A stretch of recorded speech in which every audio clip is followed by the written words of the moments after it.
Okay. I'm going live on Facebook. Okay, perfect. Colleagues, for those that have been able to join us, good afternoon, good evening, good morning. It depends on where you're joining us from. We're really quite excited that you could find time for us to actually have a conversation about monitoring and evaluation. I think two big aspects have happened. The first one being the fourth industrial revolution, and then now the COVID. So what is it that we also have to keep abreast as we actually continue tracking interventions as well as assessing their progress? Now, one thing I want to recognize, and this is where I want to pick it up from, is that I think we've come such a long way as monitoring and evaluation. I remember where we had to try and assert ourselves that we're supposed to be useful, please listen to us. And that was, in the first instance, quite very difficult. When there was lack of political will, then fortunately, political will actually has been sort of spreading on the continent to a point that we've actually moved into the second gear. And the second gear basically looks at the aspects that look at compliance. And I don't want to dwell on that problem. We know it's there and we know we're going to get out of it. But we know where we want to get monitoring and evaluation. Basically, we want to get monitoring and evaluation where there is increased use of the products, results, and findings of monitoring and evaluation. Then consequently, we don't want monitoring and evaluation to be the corner office in institutions. We want monitoring and evaluation to actually be the cornerstone of all institutions, such that it's part and parcel. And by that, I mean institutionalized. So how do we get monitoring and evaluation where it should be, promoting good governance? I'm very, very happy to actually have such a powerful panel. And what I'm going to do, because I don't want to leave out some of the important aspects, I'm going to allow the panel members to actually introduce themselves. What I decided to do is that I'm actually going to start with, I'll start with Kutala, then move to Sifiso, then I'm going to move to Annette, then I'm going to move to Victor, then I'm also going to move to Dugan. If we could actually introduce ourselves in that particular order. Kutala, your floor. Thank you so much, Dr. K, and good afternoon, good evening, good morning to all colleagues present. Very happy to be here and thank you for the invitation. My name is Kutala Pangwa. I'm currently working as a Chief Director for Performance Monitoring and Evaluation within the Gauteng Office of the Premier. My journey with monitoring and evaluation has been quite long, I must say. I started within the Technology Innovation Agency. I moved to the Innovation Hub, to the Agricultural Research Council, and now I'm currently doing it in government. So it's been quite an exciting journey and watching all the developments grow. Happy to be here, and we will share all of those, and those will come up. And yes, thank you. I think that's it from my side. Thank you so much today. Thank you, Kutala. Sifiso.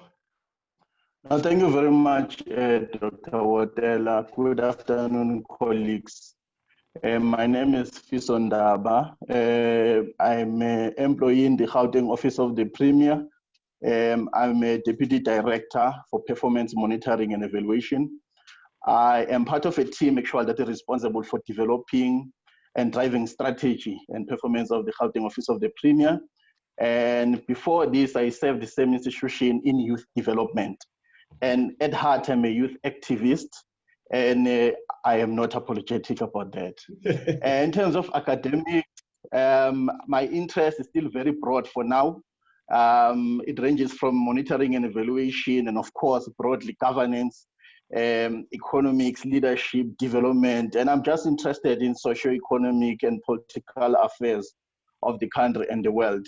I'm currently a student at VETS School of Governance, where I'm completing my Masters of Management in the field of governance. My specialization is development and economics. Thank you. Thank you so much, Sifiso, for that. I'm going to move to a colleague of mine.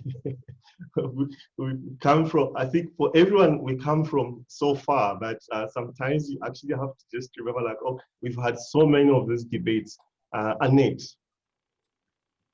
Thank you very much, Dr. Wotela, and good day to all the viewers, listeners, participants, and it's indeed an honor to be here with all of you.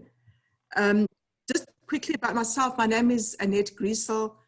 I am the Deputy Director General of Policy, Stakeholder Coordination and Knowledge Management in the Department of Women, Youth and Persons with Disabilities, which is located in the Presidency.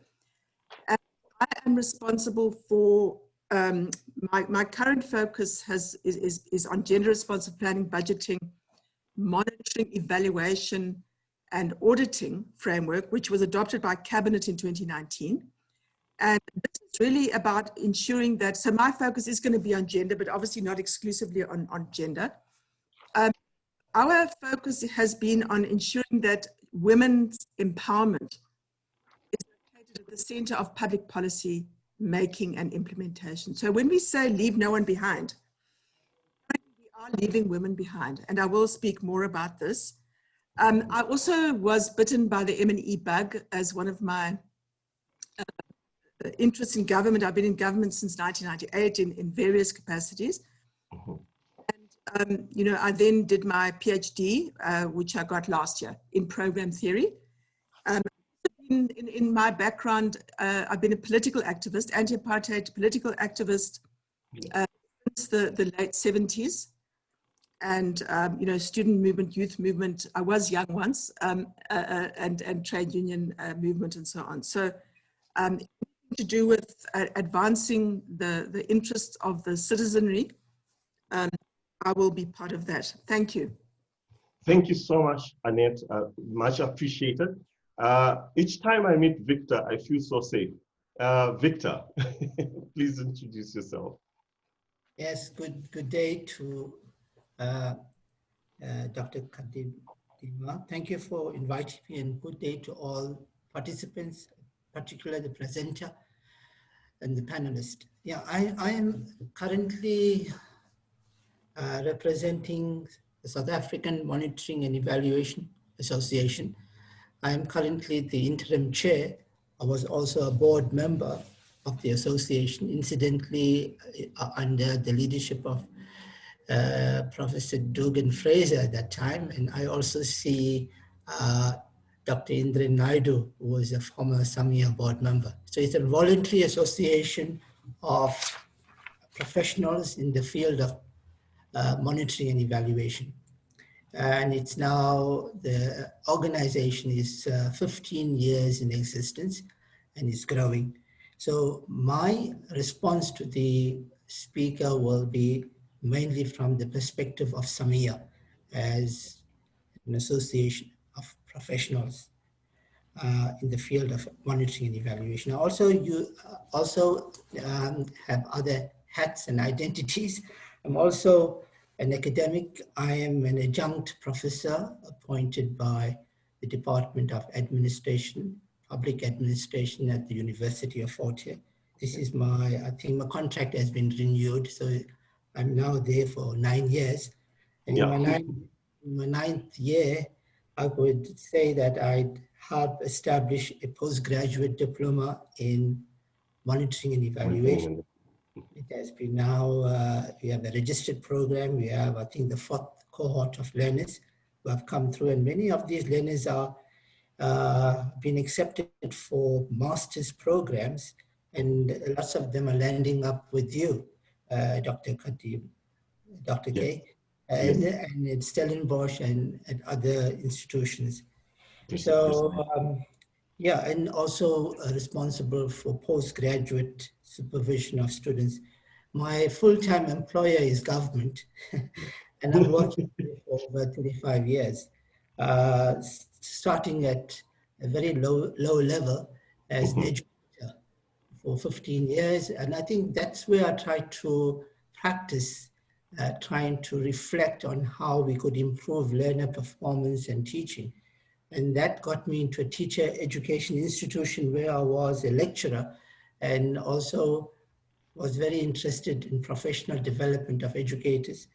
And thereafter, I joined the Gauteng Department of Education, where I was a member of a curriculum development agency that monitored and evaluated the curriculum policy. And then I'm now 10 years in the Department of Planning, Monitoring and Evaluation. The key government agency is setting up the rules of the game for government. And in terms of planning, monitoring and evaluation. And evaluation. I'll leave it there. Thank you. Perfect. Thank you so much, Professor Naidu. And the man that is too near but too far, Professor Fraser, Dugan.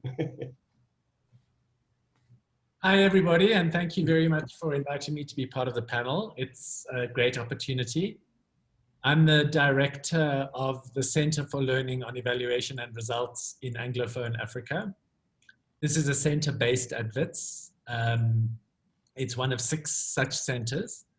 The others are in China, Brazil, Mexico, Senegal, and India, with a head office in Washington, DC.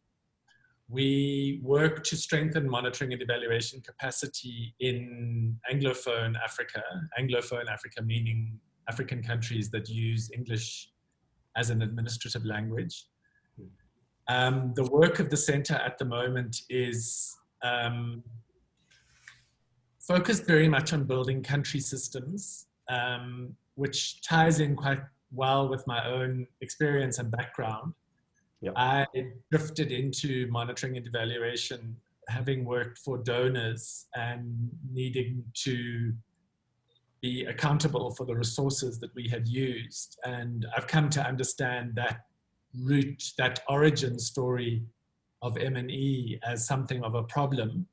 And the whole field of decolonizing evaluation and indigenizing it and making it relevant in the African context is something that the CLEAR AA Center is very seized with at the moment. I think for me, monitoring and evaluation is something I've really resonated with because of my judgmental, nosy Parker character, which allows me to stand in judgment on people, whether or not they were welcoming my input. And I really am appreciative of the relationship that CLEAR AA has with the WITS School of Governance, which is a very mutually supportive one. And I'm very looking forward to the presentation today. Thanks very much. Thank you so much.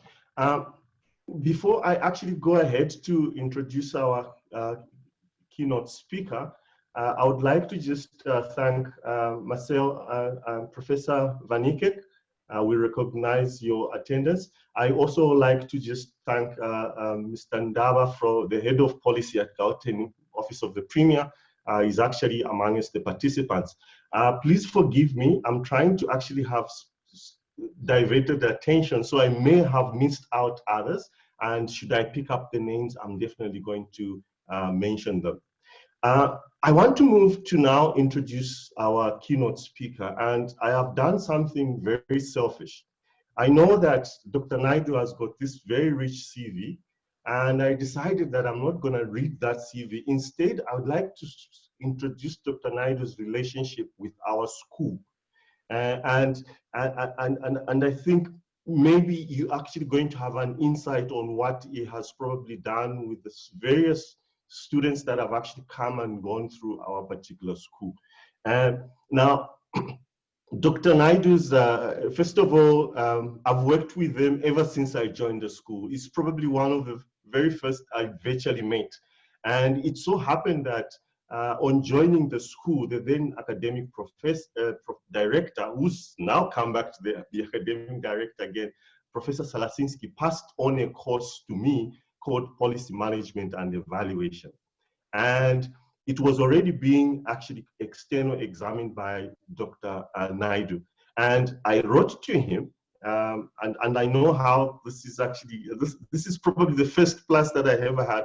Most of the time when you pass a course to another colleague, most of the external examiners have built a relationship with the facilitator rather than the course, and they'll normally say, no, I'm sorry, I'm not available. But to my surprise, he actually said he's going to actually continue external examining the course.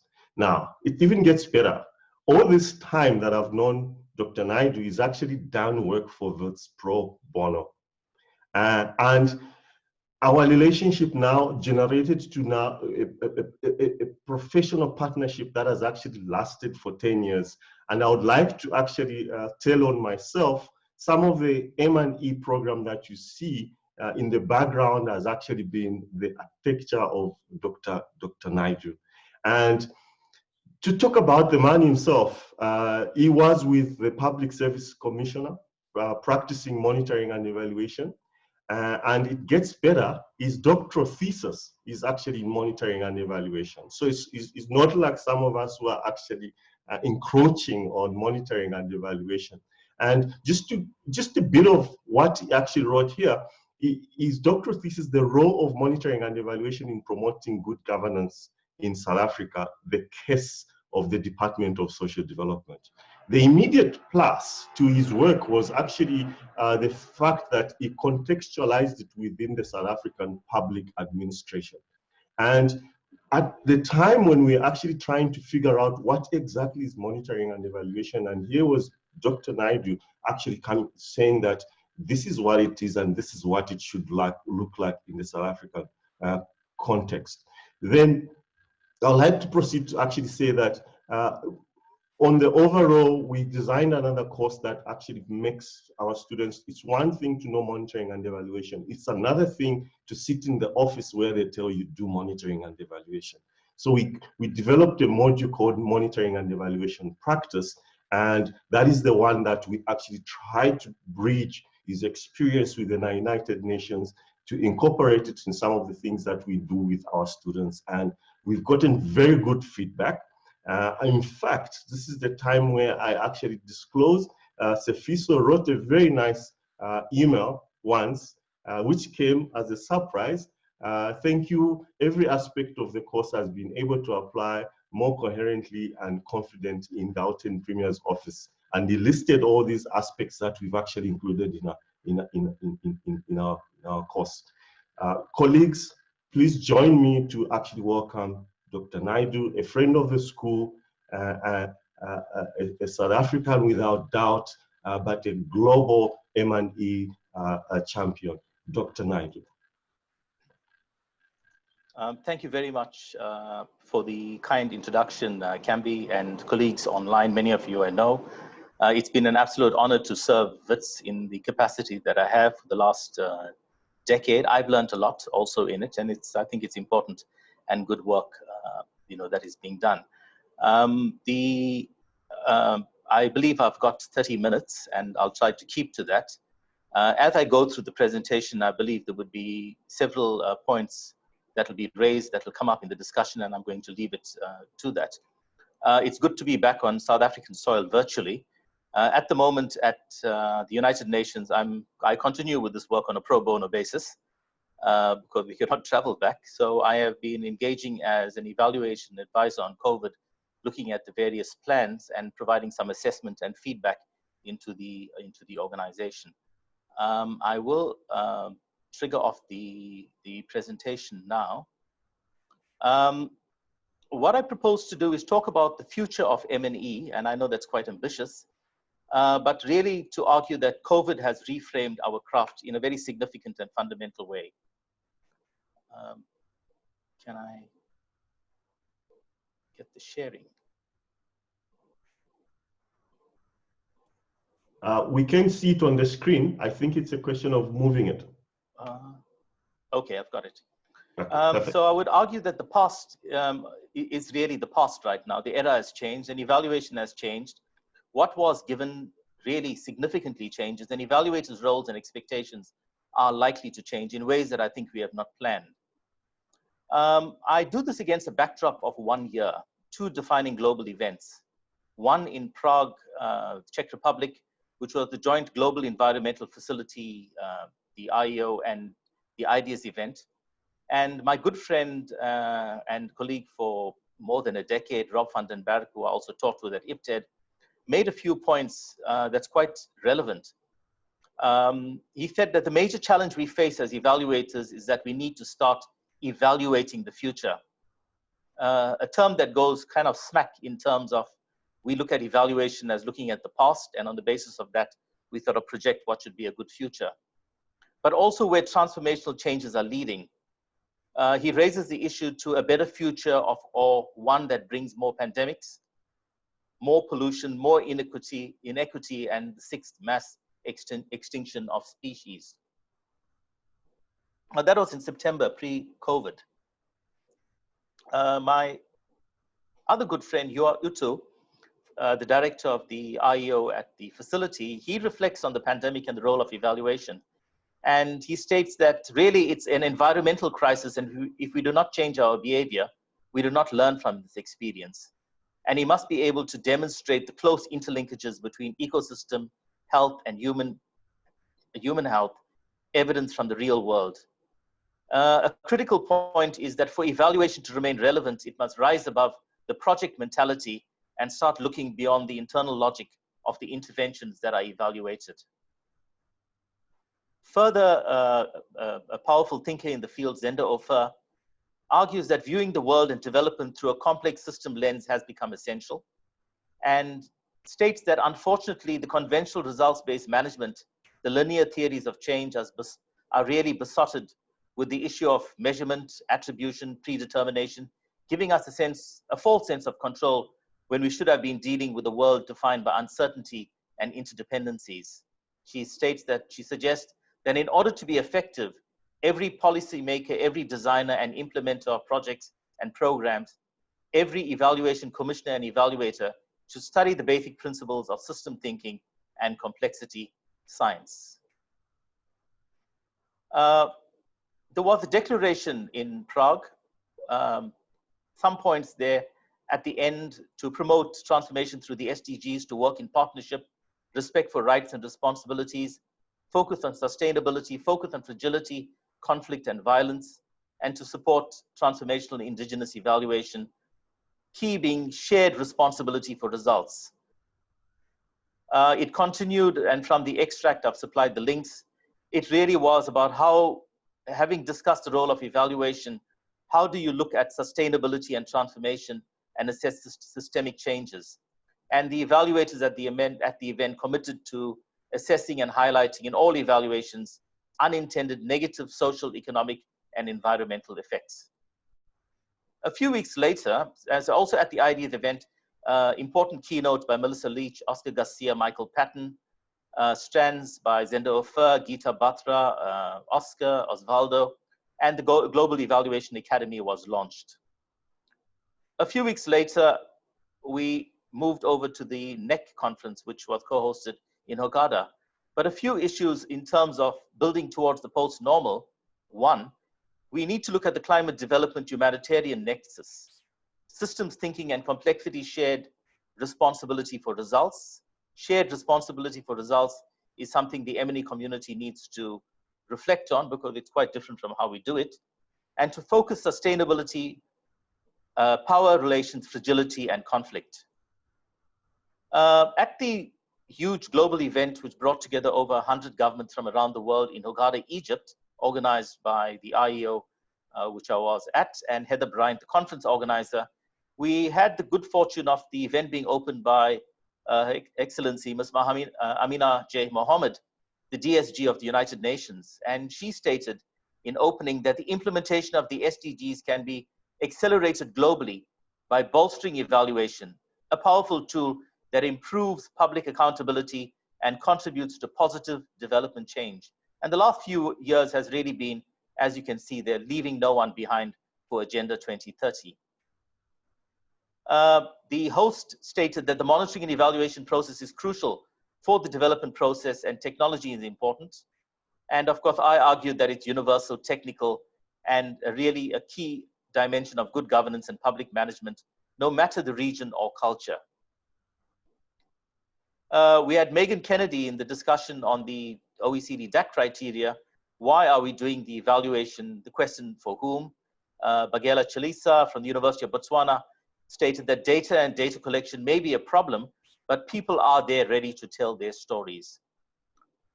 So these few quotations also against a bigger backdrop of the event that started way back in 2015, where we brought in the SDGs into evaluation, keynotes by Michelle Giles McDonoghue, Amina Mohammed, and a very important presentation last year by the director of the UNDP Human Development Office, Pedro Conceição, who was providing progress on how we had been moving towards in improving the human development status and attainment of the SDGs. All reports of these are in the public domain. The one that I've shared is a summary, which you will get.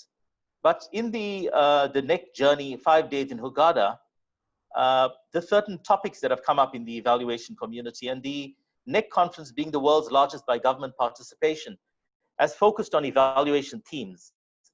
Some of you have been at them, starting in Morocco, and then in South Africa, when it was also done against the backdrop of SAMEA with the Public Service Commission. The focus being on the theme of evaluation for policy, moving to Brazil, independence, credibility, and utility. In Bangkok, Thailand, how do you blend principles and practice?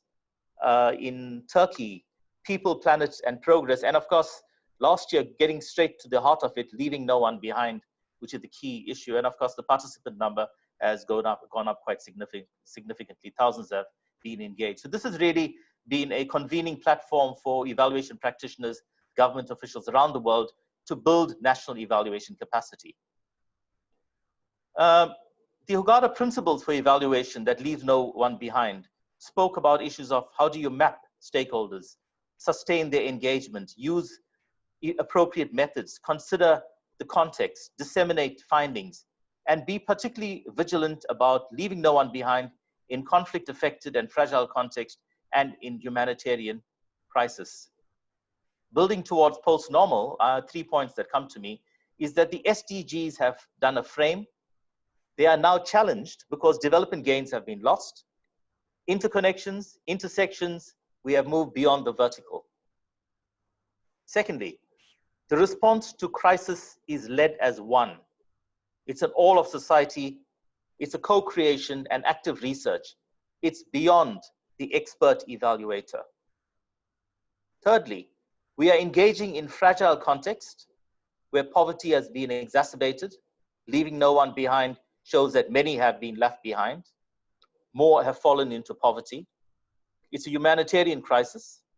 And how do you sustain stakeholders in this process of recreation? I draw from a presentation that caught my attention in Prague by Michael Kuhn-Patton, Blue Marble Evaluation. And he showed the earth as a blue marble without borders, etc. And at the time, watching it, I said, oh, well, we all know about the world being one, but we live in the nation state. My views have changed. The crisis, COVID crisis, has shown that the borders have become porous, and the value chain disruptions show that it is one world, and we all are part of that crisis. It has illustrated that structural inequalities get exacerbated in such a crisis, and all of society response for recovery is needed. Now, new evaluation criteria is needed for transformation, although we adopted criteria in Egypt, simply because the COVID is upon us, and the classic criteria would not work in a COVID context. We're talking about an all of society response. How do you measure this? How do we measure structural inheritance and vulnerabilities? And how do you measure losses and interconnections? The criteria do not allow us adequately to do so, and I believe that's a discussion that needs to be opened again.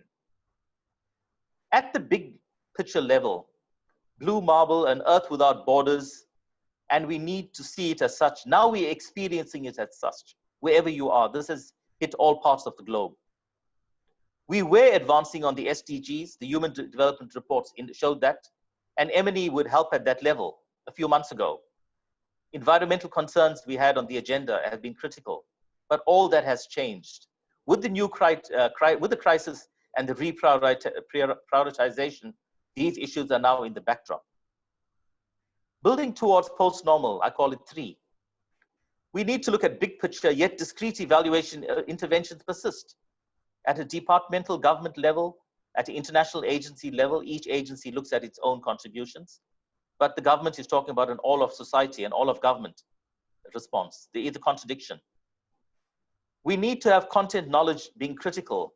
The assumption that an evaluator is simply a methodologist and does not need to know content is a highly problematic concept.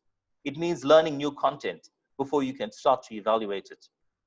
We talk about streams of information, engaging and joint valuing, understanding interconnectivity and influence, and moving beyond a results-based logic. I have not seen in the reviews of the plans that I'm looking at the obsession with this log frame. Sure, you have the outcomes, the indicators, and the interventions, but most certainly it's moved beyond. It's also a challenge to the classic accountability evaluation to a single board or governance structure. It's now about co-creation. Right? We had someone to talk to. Right now, those persons are quite busy on other matters. How do we engage and still add value to the process? The old era was a good era. I was pleased to be a founding member of SAMEA. It has excellent events, congratulations, and really has set an international standard by all accounts, looking at events around the world. The Wits School of Governance has developed sound training on M&E. It's aligned to best practice. It's creating the personnel to go into the field. A good barometer of the state of monitoring and evaluation comes from the largest by government participation event globally, and that's the UNDP NEC event.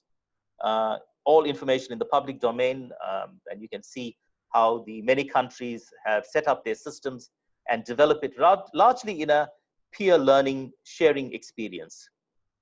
And this is where we learn about government approaches, priorities, and how they apply the principles to bring about good governance, particularly as it relates to Agenda 2030. I think there's over 100 governments that have written up the M&E stories. It'll be very useful to look at. But what now for global events? Things have changed. Ideas, what will be the new agenda? Started in 2002. IPTED, 20 years in the practice. What will be the new curricula? SAMEA, the topics for the next event. AFRIA, how are they going to engage? The multiple regional associations. NEC, started in 2009. What will be the new topics? The new evaluation academy, what it needs to do. What is new training? What are the new global initiatives? And what does it all mean in the context of COVID-19? It definitely does not mean business as usual. Agenda 2030, past and future. COVID response examines how to get back on track. How to get back on track. And they look towards all the intellectual capacity out there, research, institutions, academia, and evaluators are not the only capacity that can provide the answers. So we are now challenged in the context of big data, artificial intelligence, etc. Agenda 2030 remains a frame for reference for addressing the crisis. In reporting, the countries talk about the SDGs and how far they have now steered off the path. Measuring the SDGs is important, but more important is measuring it towards the overall interconnectivity of SDGs in the context of recovery of countries. Major development gains have been lost. And in the context of crisis with limited resources, these resources are going to impact on the amount that is spent for oversight, for monitoring and evaluation. Because most countries have had to secure new loans. They have moved into deep debt. They have to reprioritize budgets. And where does M&E come in? What is the value additionality of evaluation or M&E practitioners? Now, engagement will persist into the new era, but it's going to be defined very much in terms of the national ownership for country level learning and improvement. A key principle of the UN government's COVID responses is national led initiatives. The government must lead and all others support. It's positive, it talks about national institutions and persons. It's already bringing that data and research in. There's a strong insistence on contextual understanding when they describe the context and what they've inherited in structural inequalities. But for evaluation criteria, that means it needs to understand complexity, the nuance and the dynamics, and how the different elements of the response intersect with each other. There's insistence that it has to be an engaging learning process and transparent. The days of the experts landing in a country providing this great wisdom in what is right and what is wrong to some foreign donor is over. It stopped a long time ago, fortunately, because the expertise has been built up in the program countries around the world. They have good understanding over the decades, and one needs to work in a much more collaborative way with methodologies that are country specific. And it also means that just about all the evaluation plans and I believe audit plans will now be revisited. And there would be methodologies that would be applied in a new era that definitely have to produce outputs in a shorter time span.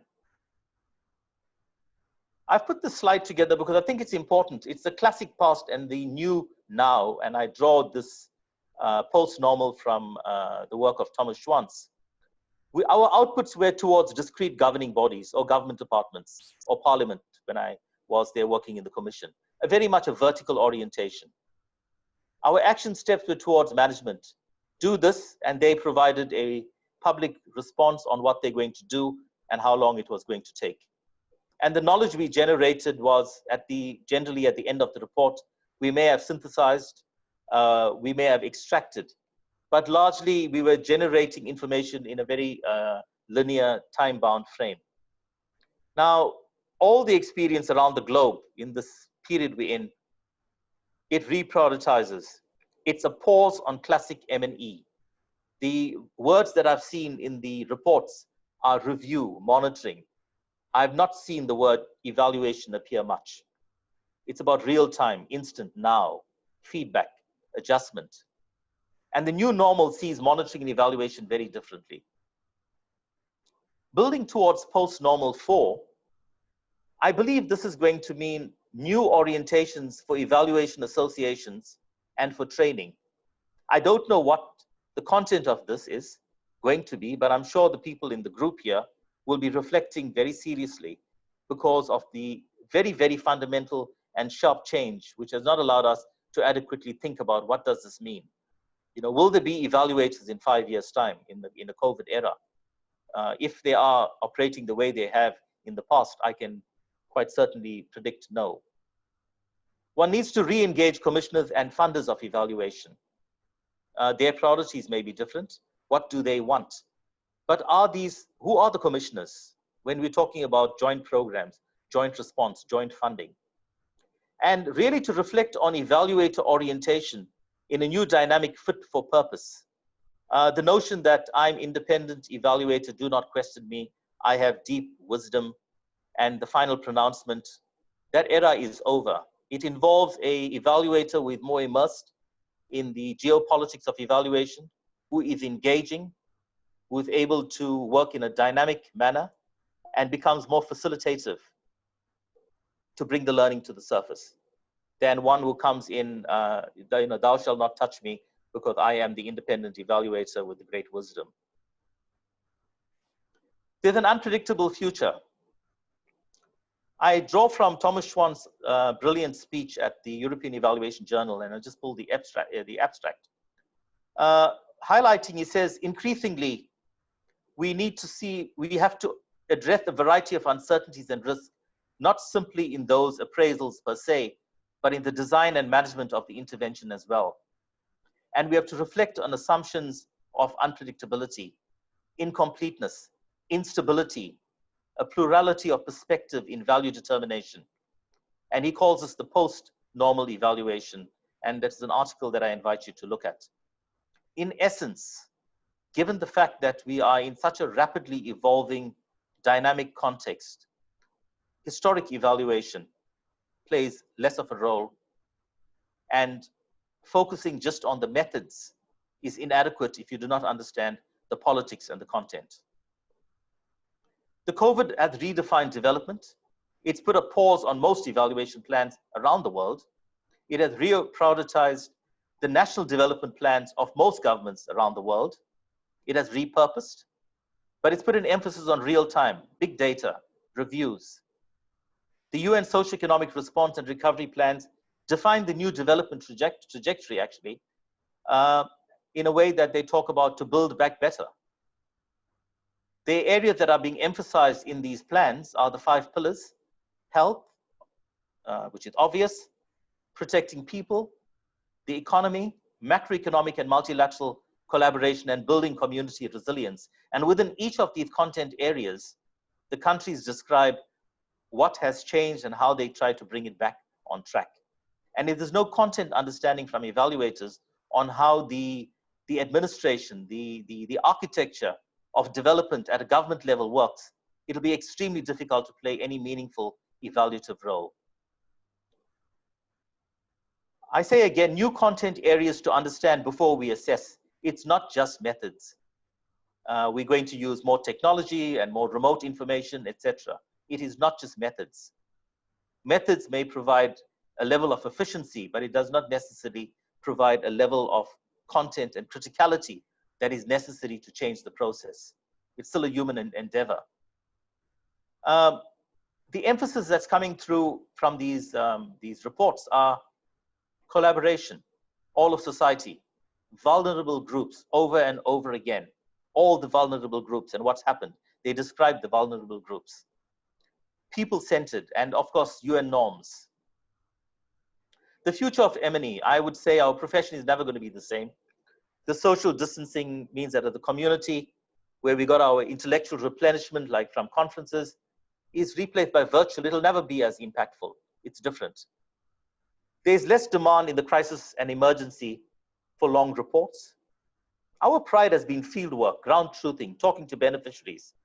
Now we need to do it differently. We talk about a digital divide. But when the learnings show that there really is such a huge difference between the accessibility to technology from the people we try to reach and the rest, what does this mean? It could lead to the evaluant alienation. Our methods must change. Our ability to do analysis of complexities, to understand big political and economic questions. The key backdrop redefines what we mean by objectivity, judgment, and recommendation. What will be the new findings, conclusions, and recommendations, and who will they go to, and for what purpose? Again, we have big data, remote sensing, artificial intelligence, and many new technologies. Let's not get mesmerized by them. They're tools. But on their own, they're not going to necessarily produce a greater amount of insight and intelligence as the people who receive information get from other sources. We are being challenged. And the ability of the community to move into the new space is defined by the crisis will really be key. A few texts that are brought up just for the headings: evaluation and turbulent times. We most certainly are in them.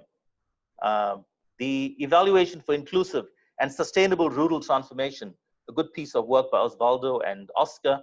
The rural has come back into the focus in terms of COVID. Poverty reduction, Pisciotti and Osvaldo's work.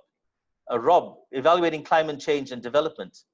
Real world evaluation by Bamberger and etc. Indigenous research methods, Bagela, and of course, from studies to streams, some thoughts in terms of the rapid use of information by Nicoletta Stame and Rist. Text to help you think about the new.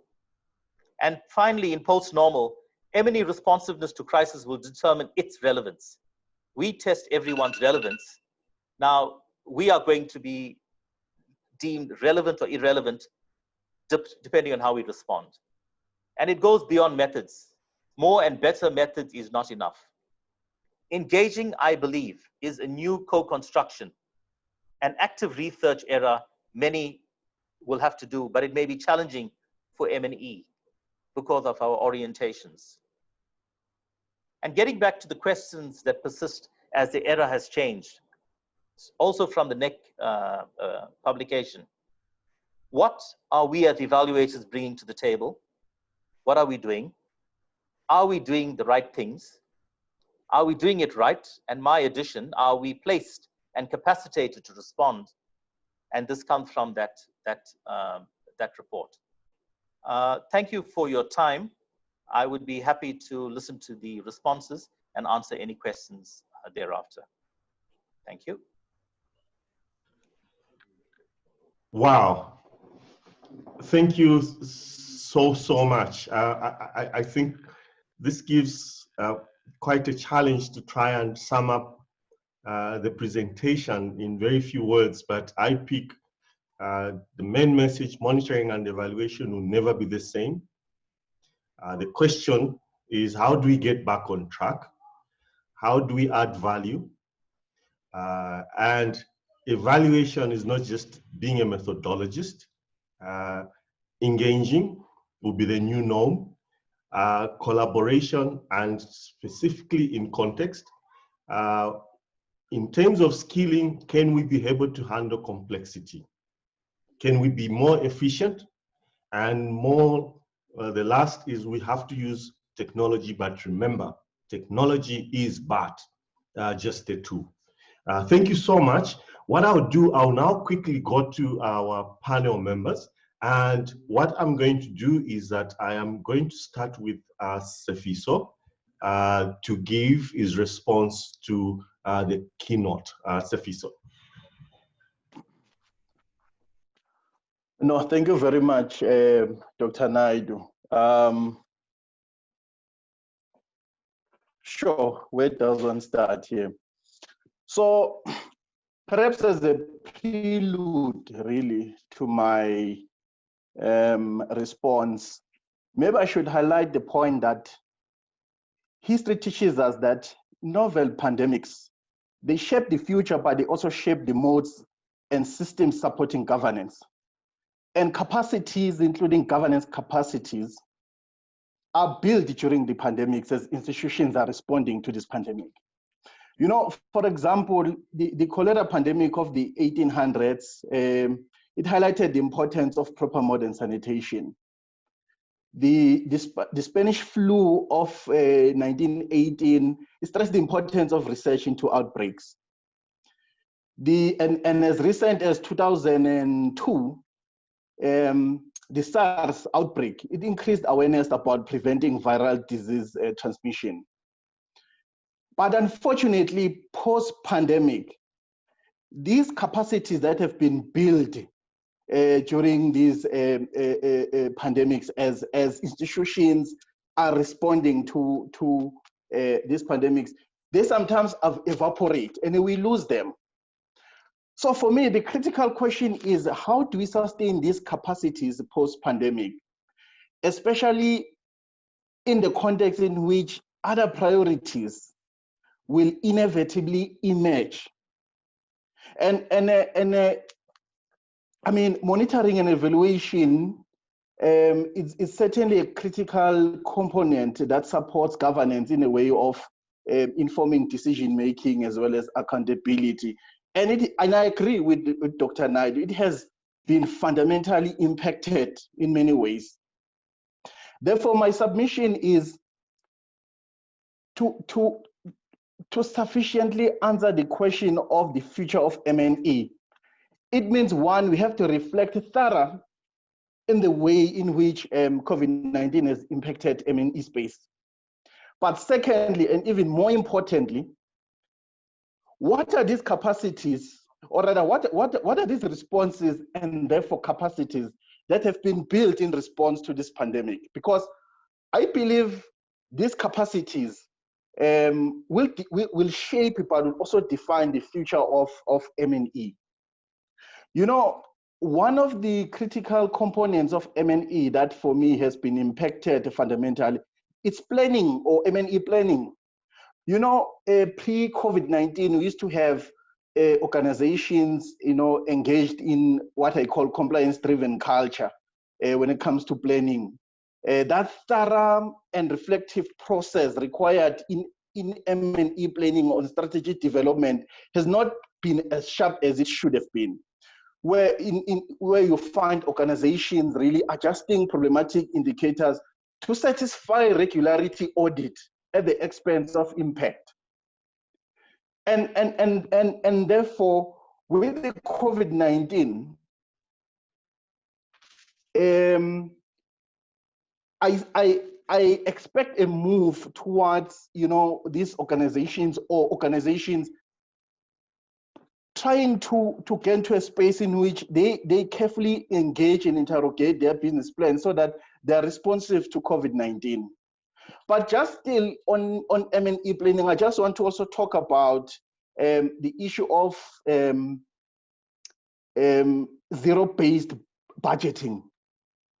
I think it has been a watershed in a sense that many institutions, wherein they just used to just take last year's budget and add the CPI, and then they call that a budget for the year.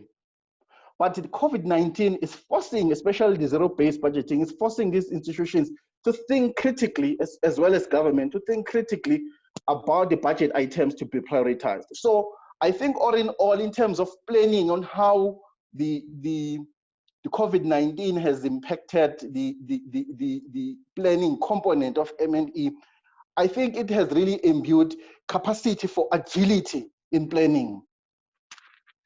And quickly, I want to just touch on the second one, a second M&E area that I think has been really impacted by COVID-19. It's data collection, usage, and management. You know, the governance structures that have been set up in South Africa to respond to COVID-19, they did not have a choice, but they had to build capacity for data-informed decision-making. By and large, the deployment of health resources has been largely been formed by data. And I think this is a very important development in as far as the state is concerned. And that's where M&E should continue to play a critical role.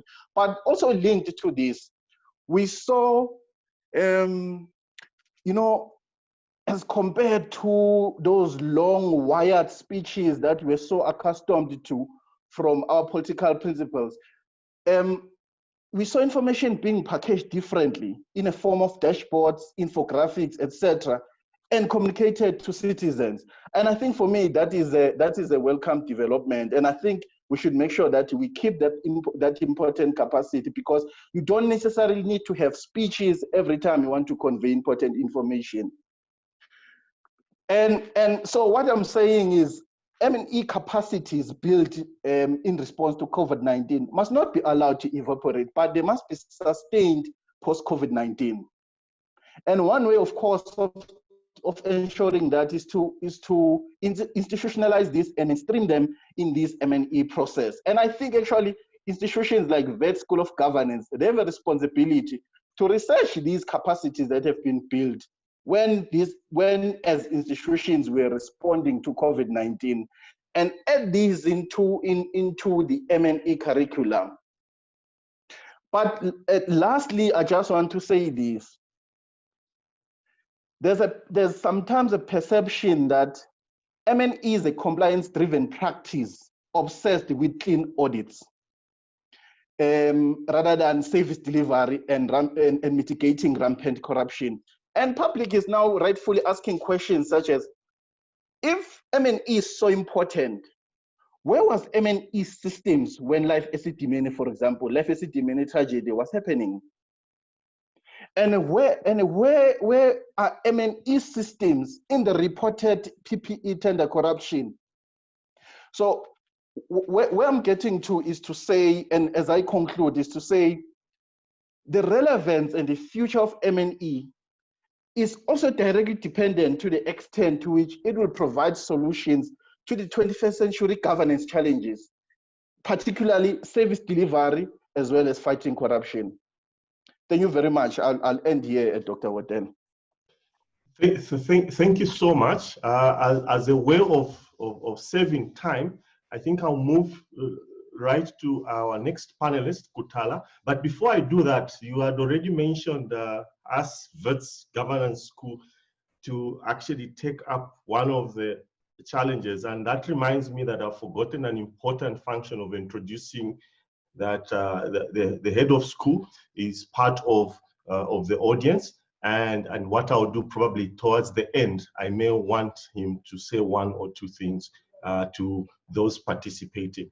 Let me move to Kutala, your response and your thought process on the future of monitoring and evaluation. Thank you so much, Dr. Wotela. And thank you so much, Dr. Naidu. That was a very interesting presentation made. I've shared my video, sorry. There we go. Okay. from that presentation, which was very interesting and exciting, I think I jotted notes on a few points that I'd like to hang on into. That it's not only methods, but content is important.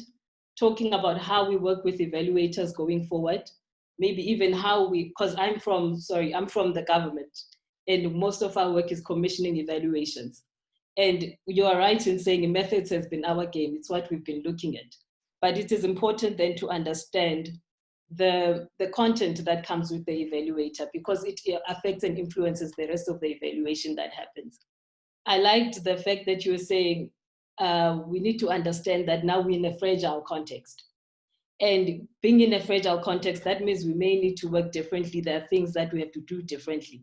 But sorry, going back to my first point of the methods and the contents, I start thinking, does it now mean before we can have M&E training going forward, we need to specialize in a particular field to understand it better before you can see yourself as a competent evaluator? That's a question that I just wanted to raise there. And then I liked how you said that there was an issue you raised on data, in that we always go on about data not being there, or data not being in the right quality and of the right integrity. But there are actually people that are there to tell their own stories. And we sort of disregard these people, and they're the ones that are there to tell their stories during an evaluation.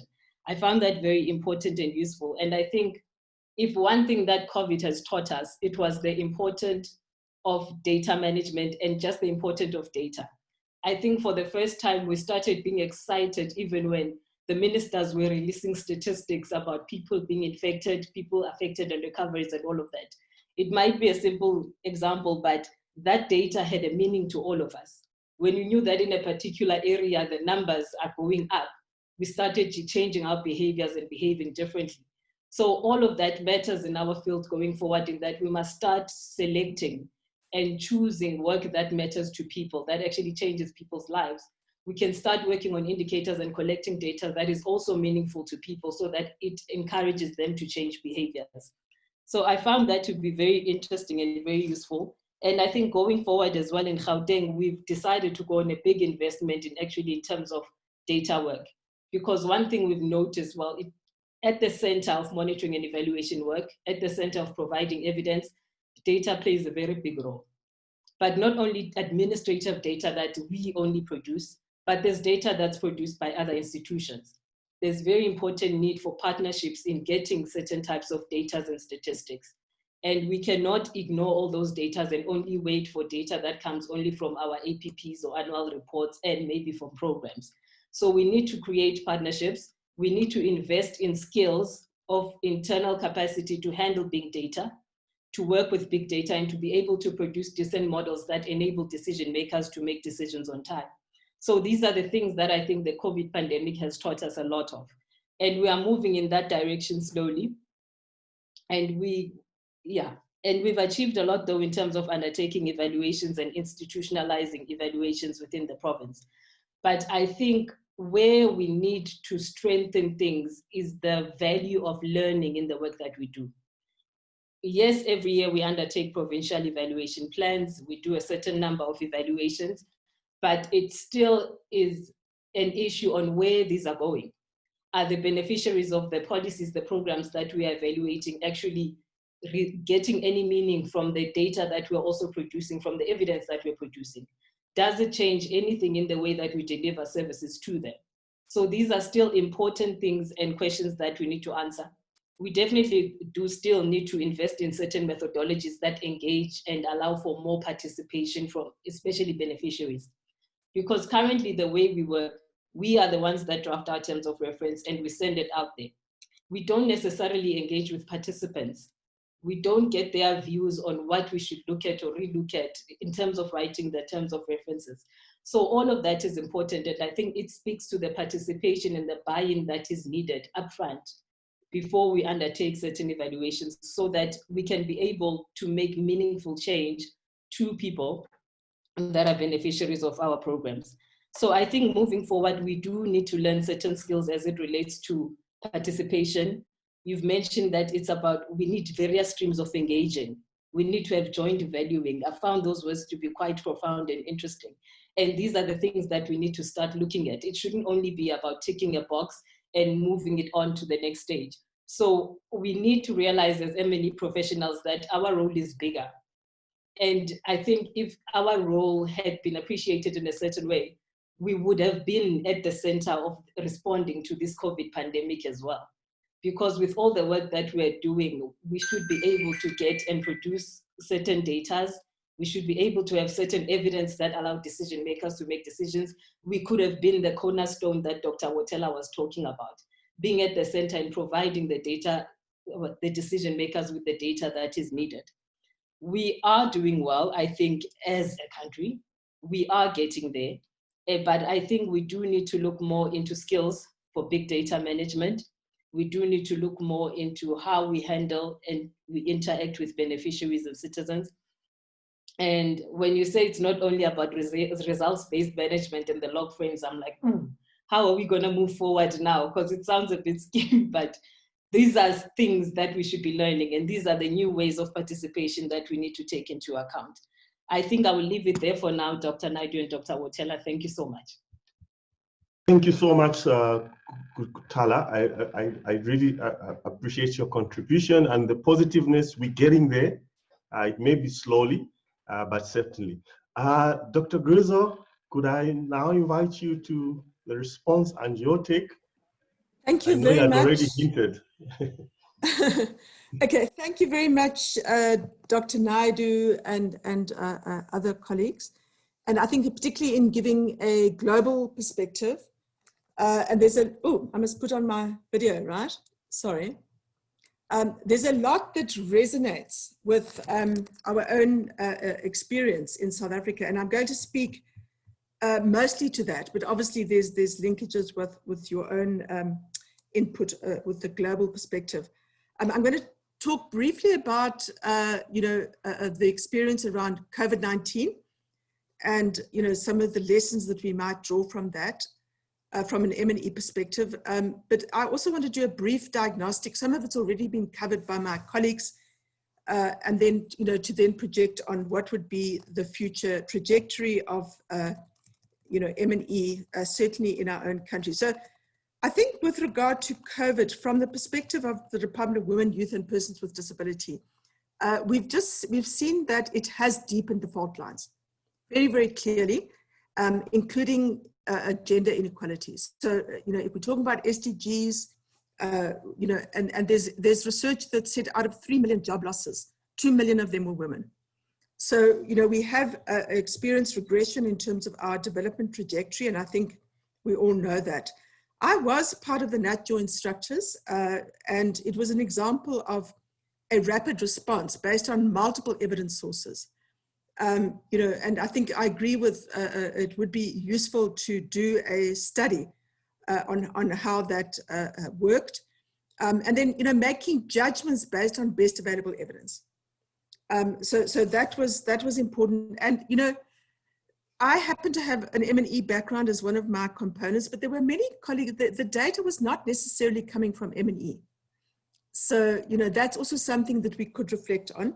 The data was coming from the program managers, the DDGs, the officials that were mandated by their DGs to participate in those structures.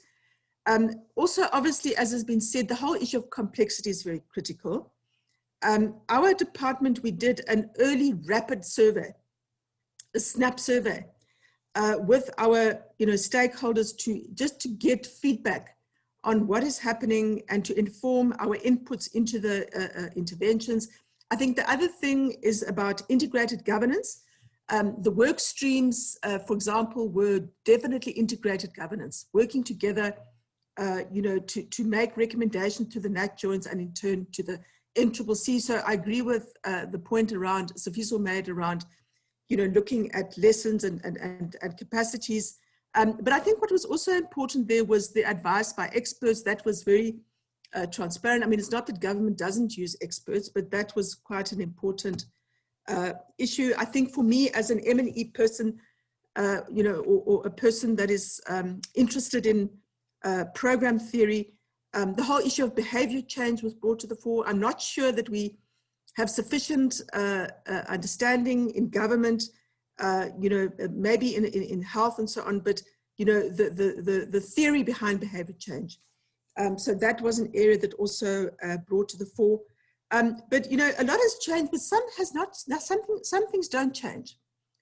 So the one is around the mainstreaming of gender. So we've been pushing to get gender disaggregated data, and this is a global issue, to ensure that women are not left behind, but also the same when it comes to the economic recovery plans. So much of the data is gender blind, and particularly with regard to interventions, although we have been pushing around that, and we're starting to make some inroads. In terms of the future, and I'm going to touch on some of the the diagnostic of some of our current challenges. For me, the first thing is that there's, and if we look at the research that we have done, in terms of driving development, and I mean this is also drawing from implementation science, there are two things. The first is a lack of knowledge. And I'm looking here specifically at at a program level to drive transformation. But then even where we have knowledge, the translation of that knowledge into material practice. So, and I think in South Africa we have both of those challenges, and there's a lot of literature on this in implementation science. So for me, M&E should be part of the overall approach of generating knowledge and translating that knowledge into material practice. So, tools like knowledge repositories, dashboards, but also, being able to be nimble with regard to new data collection where it's needed. So let's take, for example, the evidence in COVID-19 was clearly showing that when alcohol was banned, the number of patients in the emergency rooms had declined. Very, very clear evidence. And then when as soon as it was distributed again, there comes, the stabbings, the traffic accidents, women's bodies appearing as part of our crisis of femicide. So, there was to show we need, but there were not a lot of data collection, although we were able to then draw on experts with regard to that. I think also, I mean, here we've been talking about evaluation. In South Africa, monitoring is still very much separate from evaluation. And for me, that's actually a problem. We should rather see M&E as a continuum, with a dialectical relationship between the two, I think also we need to draw much more on implicit theory, including the theory of practitioners. Program managers are critical in relation to, some of the capacities. And in fact, my own view is that we need program managers to be much better empowered. I do feel, whatever the constraints with regard to methods, I think we do still have backward approaches to methods in our country. And we need to be a lot more creative, flexible, whilst retaining validity, obviously use both deductive and inductive approaches. And then my next point is that we have a lack of theory-based practice and practice-based theory. The first issue is that I wish we could move beyond the simplistic narrative, and I say this with due respect, to say that as a country we have good policies but we don't implement. I don't agree with that. There's many examples of where we actually have policies that even though they've been translated into programs and implemented, they do not achieve the results that they were intended to achieve. So for me, we need to have theory-based practice and practice-based theory. We do need better theory-based planning and programming.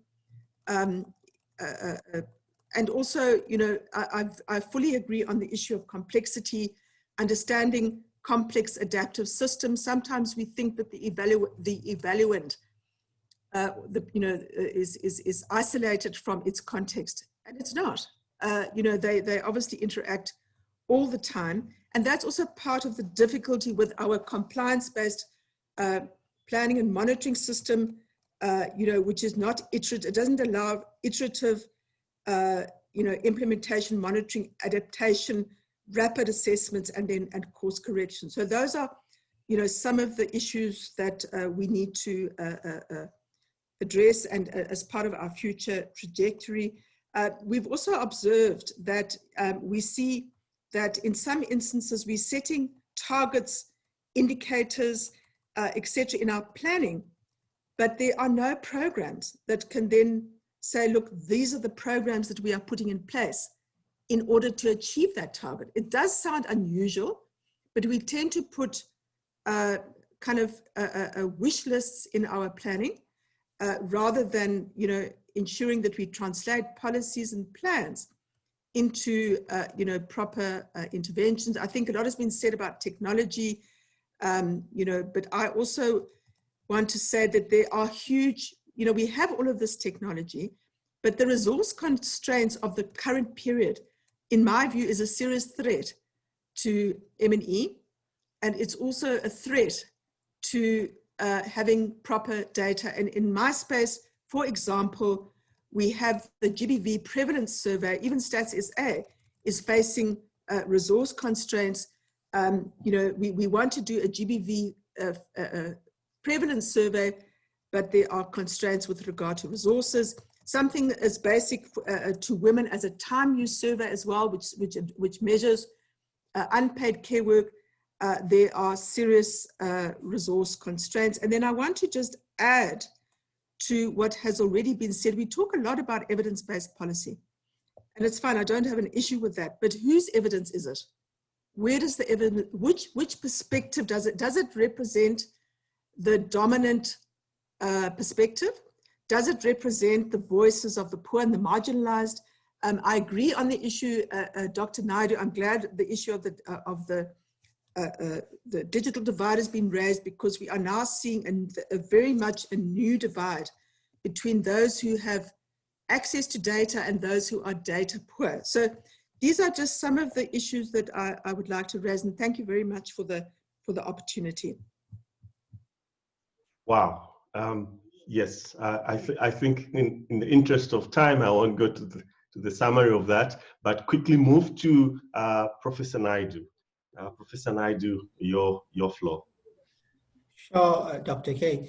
I think I agree with most of the comments made by the panelists, and I'm very grateful for the insights that the presenter had made, and it forces us to use the information to rethink, as he used the word, reframe what we are currently doing, have deep reflections on what we're doing, so that we can bring about the necessary calibration or recalibration of the direction we want to go now and in the future.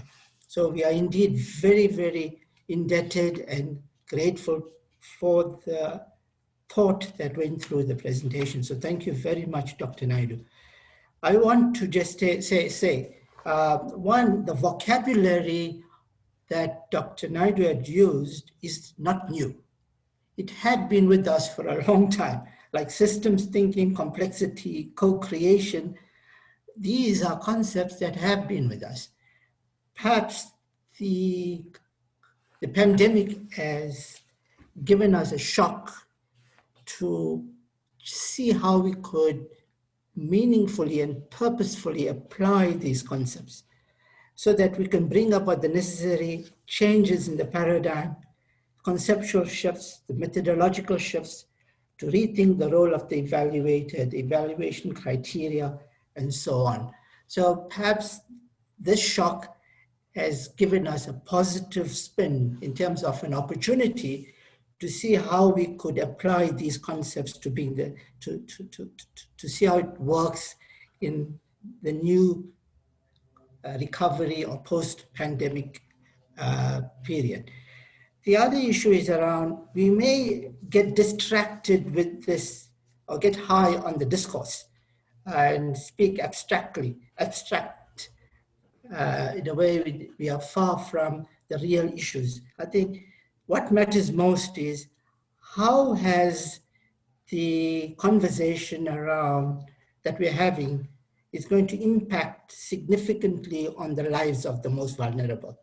We had this similar conversation in the last 26 years, where we have this narrative that the democratic state, through its development intervention, will bring a reduction in poverty and inequality.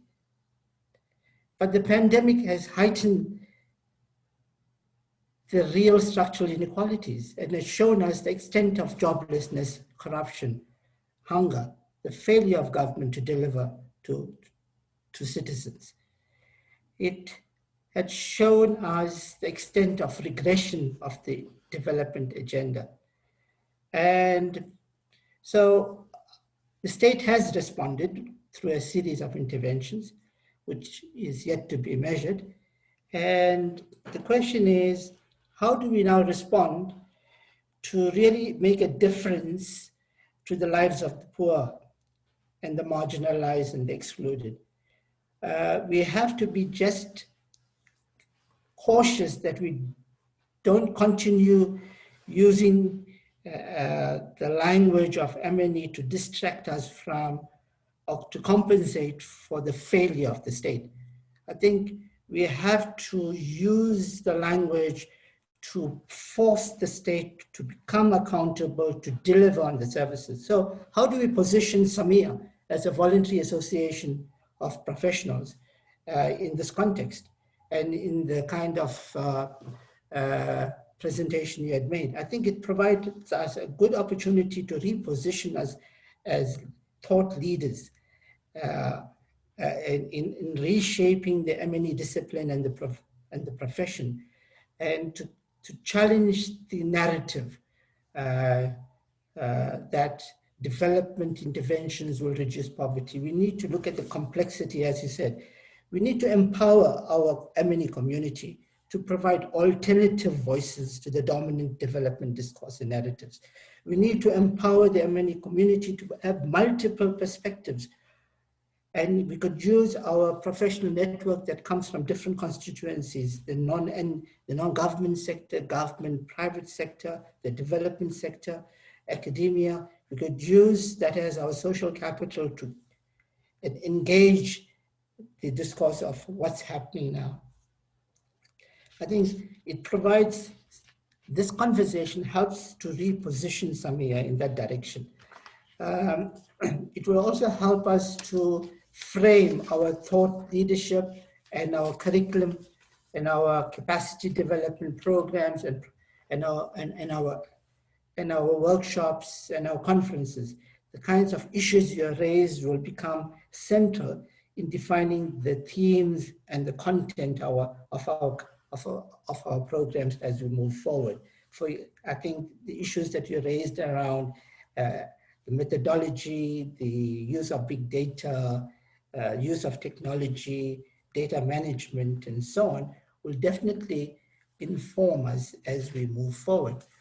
And I think the issue around collaboration becomes very critical for us.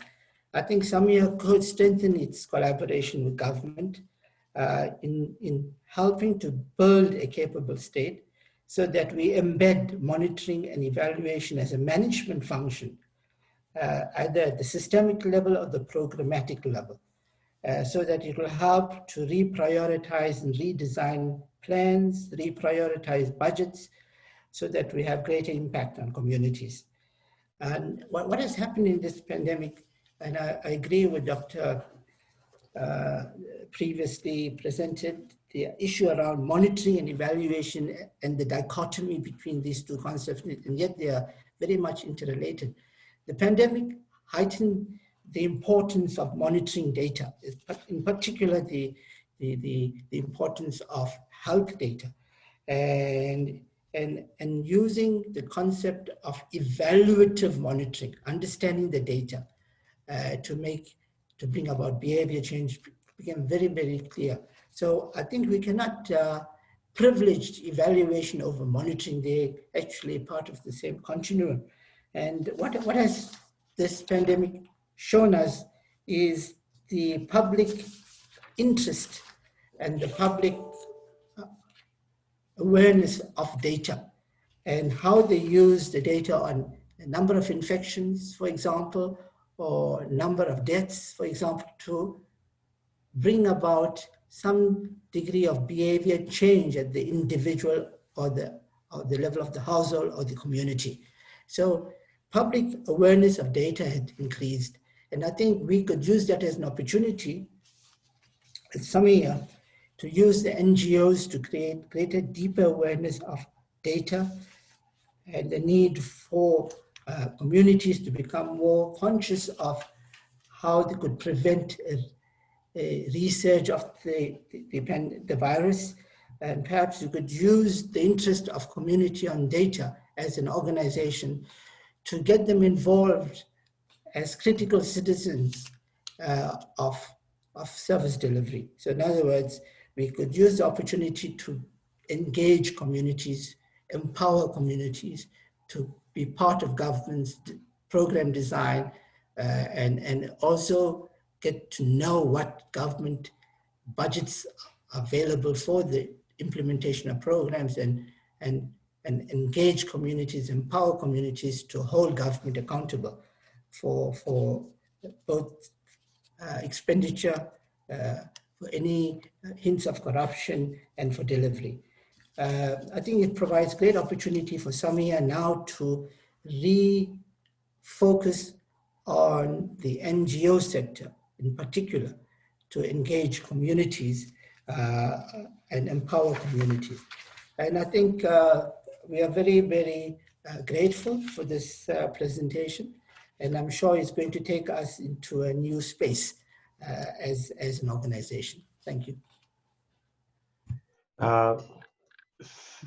Thank you so much, Prof.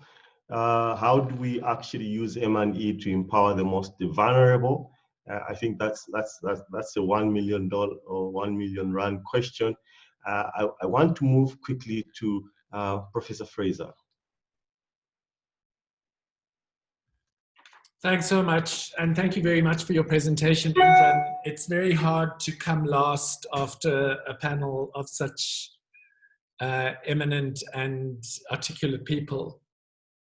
I think the only disagreement I have with what you said, Indran, is that I do not think COVID has reframed anything. I think what COVID has done has revealed a lot of things we already knew to be true. And it's torn away a curtain and revealed a set of things that we wanted to continue not facing and had talked about for a long time.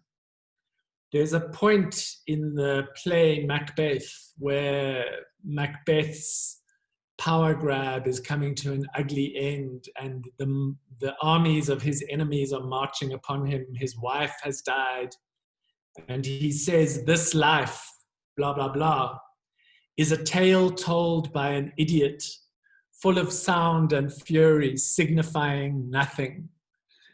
And for many years, I've worried that monitoring and evaluation has been exactly that: sound and fury, signifying nothing. And I think in many instances, monitoring and evaluation has been a performative ritual that we have enacted for a range of different reasons, oftentimes compliance, but also to play an emotional function and to make us feel that we're doing the right kinds of oversight activities that we understand to be required. But we seldom actually act on that information. And I think when we understand what's happened with COVID, what's been revealed to us is that it can actually make an incredible difference. It can really change the way people behave. And it can be guidance that is life-saving if it's done properly. And as South Africans, we have to acknowledge that the rise of monitoring and evaluation through the creation of DPME accompanied the rise of industrial scale corruption that took place through the state capture years. Now, how is it that a set of managerial practices that were supposed to ensure transparency and accountability happened at the same time as our state assets were being looted at that scale. And we can't not answer that question. We have to acknowledge that what was going on is that we were focusing on the wrong things. We were asking questions of whether or not there were attendance registers at workshops, rather than inquiring what happened to the ESCOM billions and all the other monies that were stolen. So we have to really start reflecting on what is it that we do when we do monitoring and evaluation. What are we really talking about when we talk about this stuff? And I kind of want to just reflect on where evaluation is at the moment as I understand it. And I think it's a kind of harsh view, but I think it's instructive. And I think evaluation and monitoring are both dinosaur-like in the way they operate. They're slow, they're laborious, and they're clumsy. They deliver information late, and they are being overtaken by technology and data analytics. And there's a kind of gold standard chauvinism around randomized controlled trials and other methodologies that obsess on the wrong stuff. Monitoring and evaluation can't prove its own value. We're not able to say an investment in monitoring and evaluation will save you this much money in bad decisions down the line. And as other people on this webinar have already said, there is a sustained colonial mindset in relation to who gets evaluated and their relationship to the evaluation and the methods that gets used. And there is this, what gets called a goldfish phenomenon, in which we all forget what we did last year and discover it again next year with cries of delight. And in a context where the next 30, 40 years are going to be characterized by a number of terrifying megatrends. You know, they say that if you didn't like COVID-19, you're going to hate climate collapse.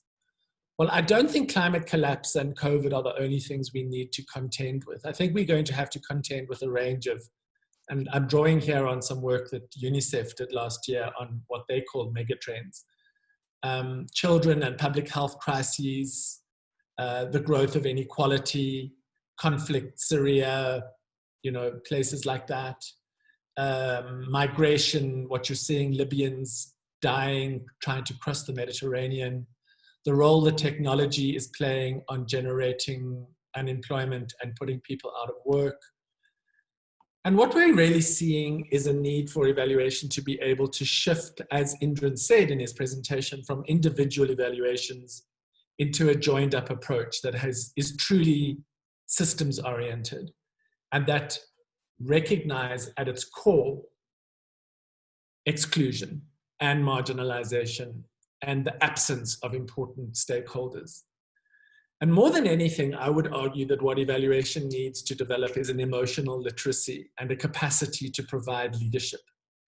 And I think that's what we've really got to start having a conversation about, is how sense making is an emotional task. It's one that requires the ability to draw on evidence from a range of different sources. And when we think about what that means for evaluators over the coming 20 years, I think COVID has shown, and Kutala was talking about this earlier, the role that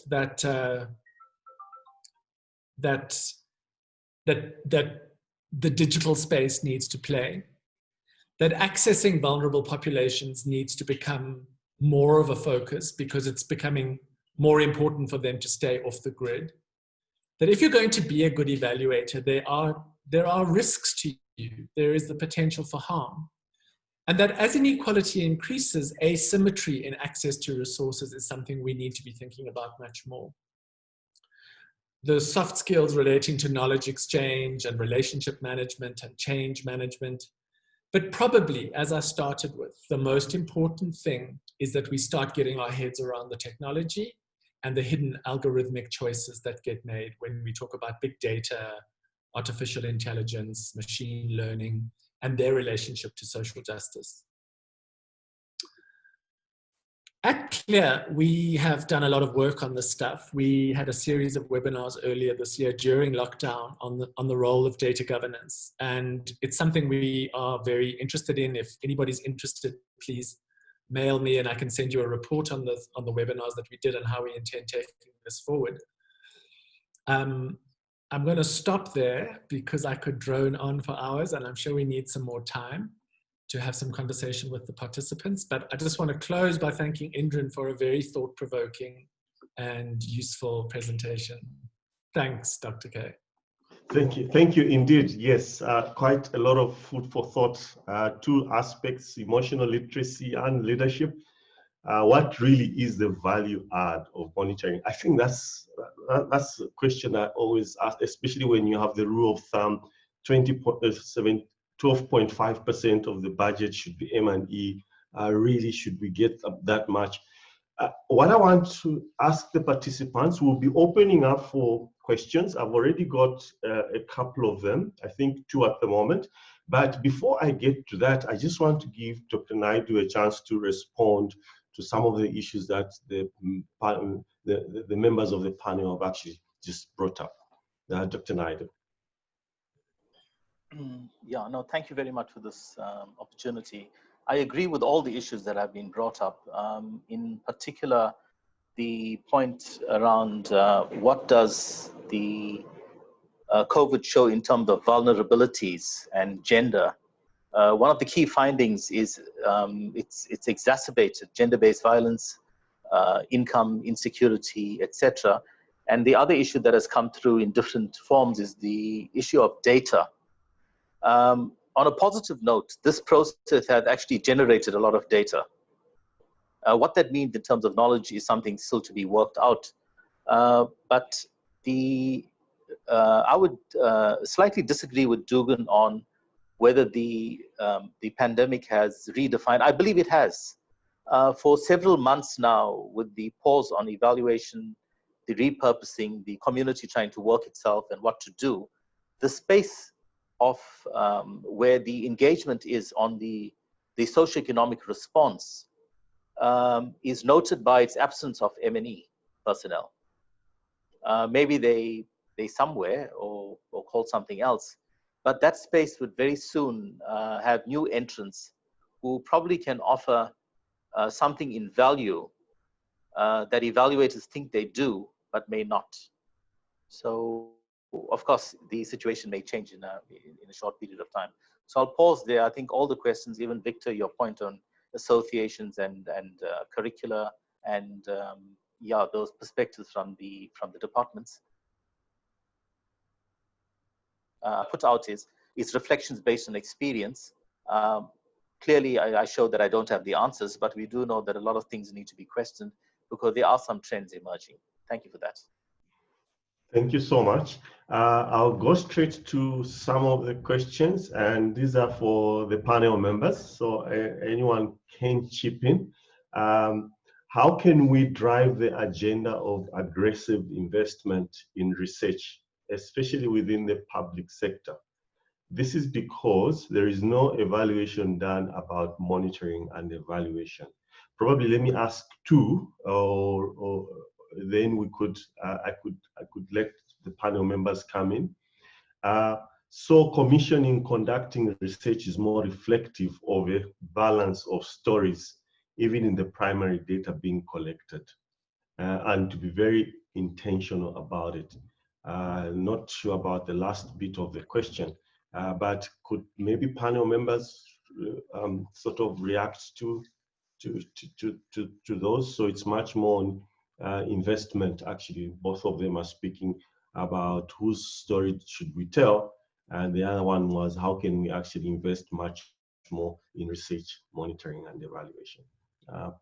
Panel members.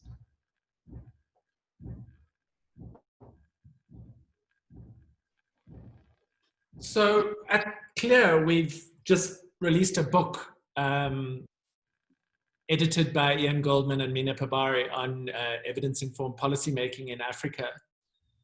And I think some of the big takeaways from the book relate to the role that knowledge brokering plays and the ability of people to translate evidence across silos and to be essentially adding real value to a conversation. And I think that a lot of what we do when we do the kind of bureaucratized monitoring and evaluation many of us are familiar with is that we don't really add enormous value. Like, we don't bring a fresh insight, and we don't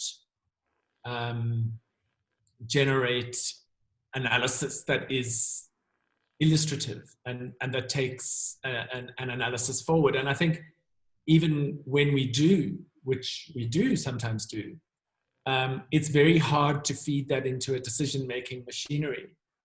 And so this question of demand curation, of helping people know what kinds of information they need. And I guess that's really what I'm saying about authentic M&E, that needs to understand the machinery within which it's operating and be able to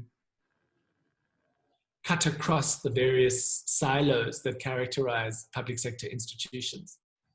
But I mean, maybe some of the colleagues working in government would be able to answer that question better than.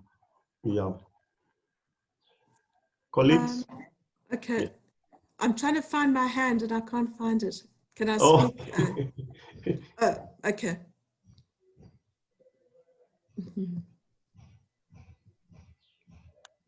Please go ahead. Who? In myself or Kutala? Even yourself. Okay, no, thank you. Thank you very much. All right. So, you know, I think the issue of, you know, how to drive aggressive investment in research in the public sector is partly linked also to, you know, what a lot of the discussion has been about. So we do evaluations, we do research, you know, even write these performance reports. And then so what? They get tabled in even very important meetings, you know, cabinets and, you know, decision. I know in Gauteng, when I was in the Premier's office, we would table very regular performance reports and make recommendations on improvements, because that was the approach, to say, look, we need, in order to improve performance here, this and this and this is happening. But we need to, I think, the point about, you know, what happens with that work is then, you know, something. And you know, we need to also be clear on the theory of change on research. And some countries where, you know, the research budgets were massively cut, I think in the UK, for example, it forced the researchers and, you know, even academics to be much more explicit about what is going to happen to this research, why the research is necessary, you know, so not research for its own sake. In our department, we are driving a research agenda, particularly in relation to, you know, women, youth, and persons with disabilities. But we are also developing a knowledge hub, so that whatever research is done doesn't just sit somewhere, but it can be translated then into, you know, recommendations. And I think in the evaluation context, the approach of saying, you know, evaluations must have improvement plans that should be monitored is also very, very important.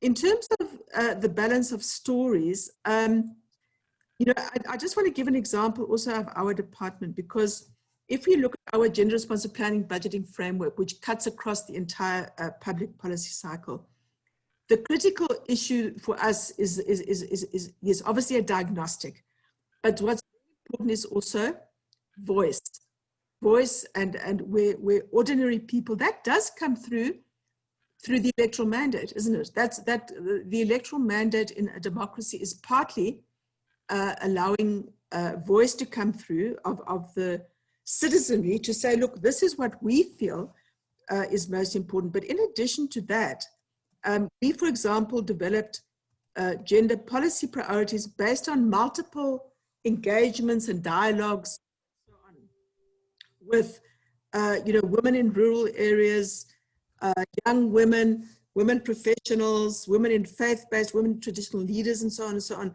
And nothing of that is new.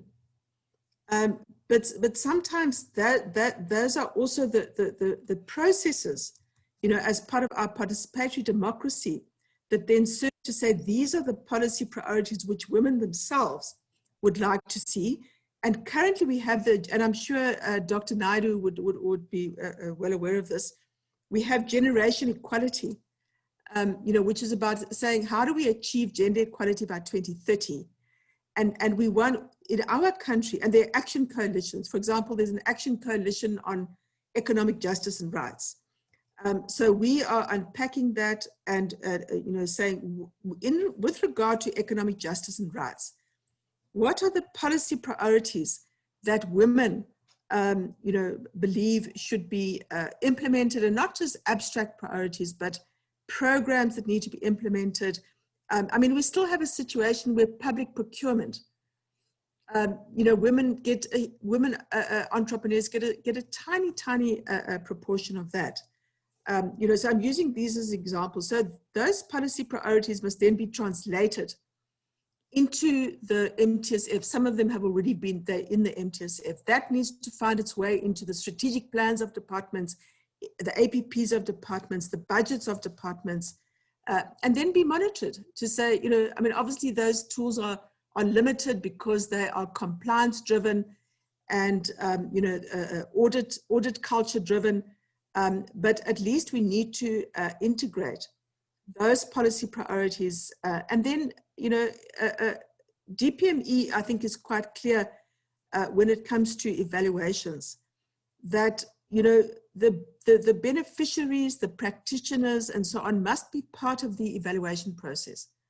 And we need to deliberately get, have methods to reach women in rural areas, to reach women in informal settlements.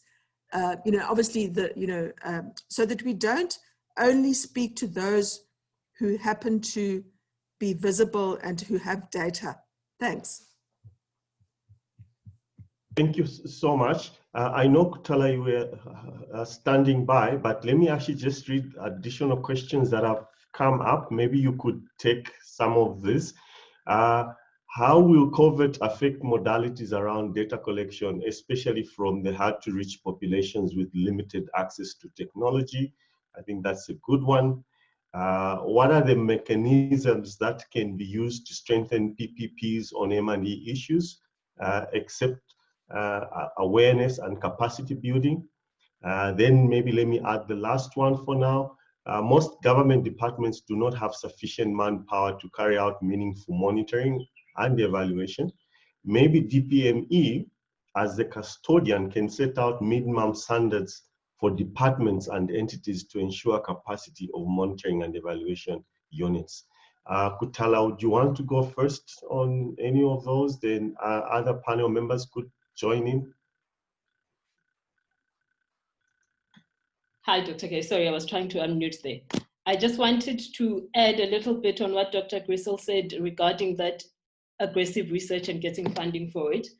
I was going to say, I know that a lot of people don't like the log frame really because it's such a linear representation, but it assists as a planning and a monitoring framework. And what I like about it personally is that upfront, at what stage where you will require which type of research. So it provides you with a full picture in a certain way. And that can assist people in knowing at which stage are we going to need which type of research, who will be our partners in this research, and then maybe who can we find, I don't know if that's the right thing to do, to assist us in undertaking that research. There may be partners that have an interest in particular knowledge, not necessarily to influence the process, but upfront as we are planning our programs and policies, we may identify certain partners that can take the research forward and assist in funding research. On the matter of how will COVID affect data collection, big time, it will on most of our evaluations. I think that's the only question I'd like to tap into, because currently, I think most people are thinking of using the telephone or cell phone as a form of data collection. It is not convenient for everyone. It's not everyone that has access to a cell phone. There's connectivity issues. There's many sorts of things. So we need to find ways to be creative, and to be honest, I don't know how, because we're also undertaking an evaluation right now, and it's on community-based workers, and we need to go deep down into communities, and we don't know where to start, because the service provider is saying, let's make phone calls, but we know that it is going to compromise the work, because not everyone will be reached, and you can't exactly ask for this type of meeting as well. That one is worse. So I think ideas are welcome. I'm happy to hear them as well, and I'll leave it there for now. Thank you. Other panel members, the two more questions.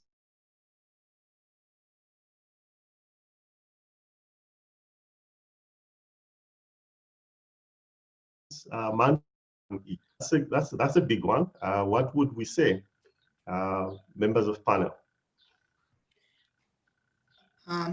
Dr. Wotela, I will maybe answer one question around the capacity needs in departments in terms of monitoring and evaluation. Yes.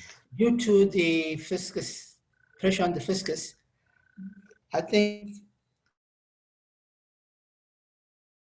function, and it should be part of the responsibility of a program manager. So we have to build the capacity of program managers to design programs, to budget, monitor the implementation, write reports, and make some evaluative judgment at the end of the program cycle. So, and we also, as DPME, is encouraging internal self-evaluation of programs due to the budget constraints. And I think where there is a large budget program and high levels of accountability, then there will be a need for an external evaluator or evaluation team. So my take on it is not to create more structures and people, but to streamline the existing structures and empower the existing program managers who are paid a lot of money in government. Thanks.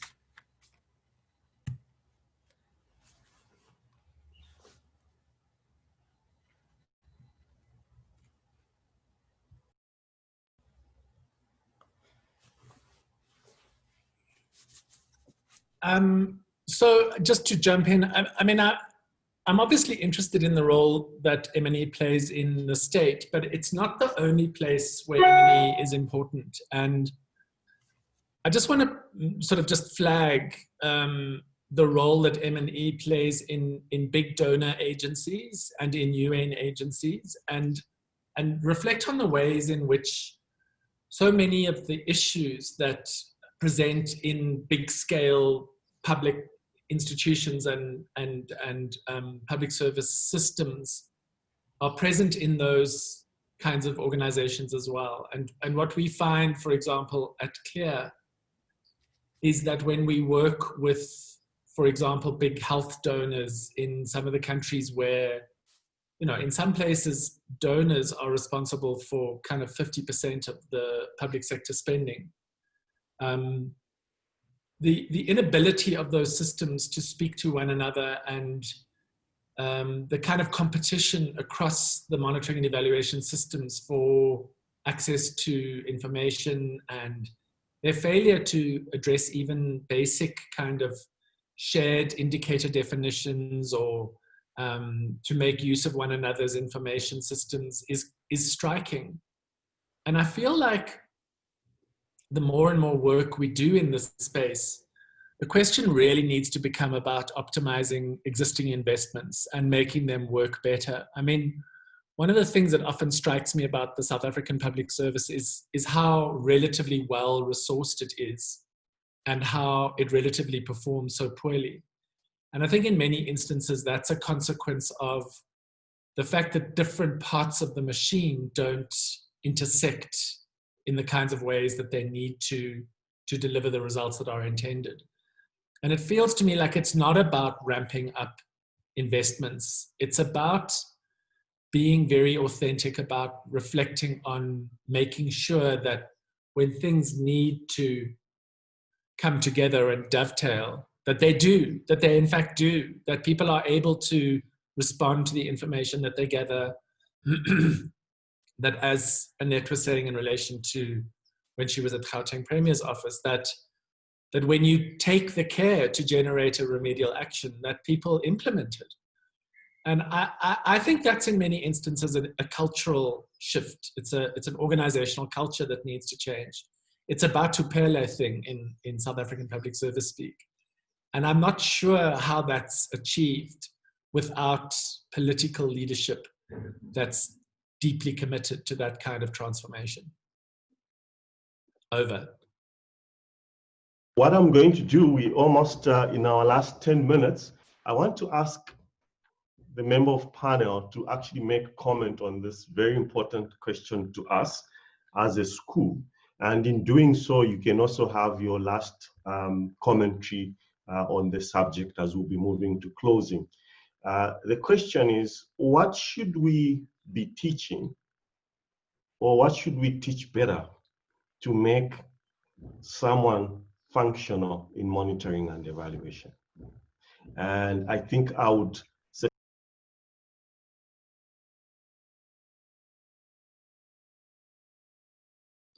you're on mute. Oh, okay. So sorry, I was saying that I'll move from Sifiso since he's been very quiet, then move to Kutala. So even the question, like I mute on the question as well? No, the question was fine. What should we be teaching? Yeah. Okay, perfect. Sifiso, then Kutala, then Dr. Griessel, then Professor Naidu, then Professor Fraser, in that order, as your last remarks as well. Yeah, sure. Thanks for the question, Dr. Wotela. I think perhaps we must start by recognizing that M&E, by its very nature, is a multidisciplinary field. And it is my position that the best M&E practitioners actually are people that are quite, they're all-rounders, and they've got strong analytical abilities. That's why sometimes you find a situation in which a statistician or an economist becomes a better M&E practitioner. So I think there might not be one, a definitive, set of qualities that one should have as an M&E practitioner. But I think there are some that are very, very important, given the fact that M&E is a multidisciplinary field. And there's some elements of lateral thinking that are involved, but specifically the principles of and mechanics involved in a development intervention broadly. It's also another very important set of skills that I think, and knowledge that I think M&E practitioners should possess, because you are responsible for monitoring everyone, for example, in a department. You're not just monitoring maybe a field where you are most comfortable in. And understanding as wide a field as possible, it helps also to be able to craft an intervention where you identify that there's a weakness or underperformance. And of course, link this to the theory of change so that we can appreciate how an intervention works. So I foresee, for example, a situation in which people that we call M&E practitioners, when we assess their CVs, we're most likely to see people from a wide range of disciplines, whether, as I've said, whether it's statistical sciences or economic and management sciences. So I think the multidisciplinary nature of monitoring, a field called monitoring and evaluation, it compels one to be as broad as possible, but very strong analytical skills. So those are outcomes that I think you should get. So whatever you're teaching, just ensure that those are set of skills that ultimately you'll be able to get. Because I've seen sometimes that there's this, paradigm that reduces M&E into a manual, just input data into a system. Let's see regression. What's the outcome? So for me, it's really a point that I would like to emphasize is the fact that M&E is a multidisciplinary field. It needs people to be, analytical and think lateral and be able to, even though we are not into, for example, infrastructure, but when we are thrown in there, be able to find a way because of these very important, strong analytical skills that you have. So for me, those are some of the important points. Thank you. Yes, multidisciplinary and analytical capacity. Kutala, very short sentences.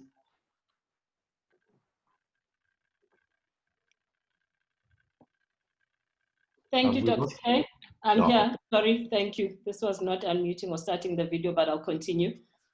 Just two quick short ones from my side. I think a skill that's very important, as I had mentioned earlier, the handling of big data. We need to learn about how quality data management and quality engagements with participants, learning more participatory approaches in the work that we do.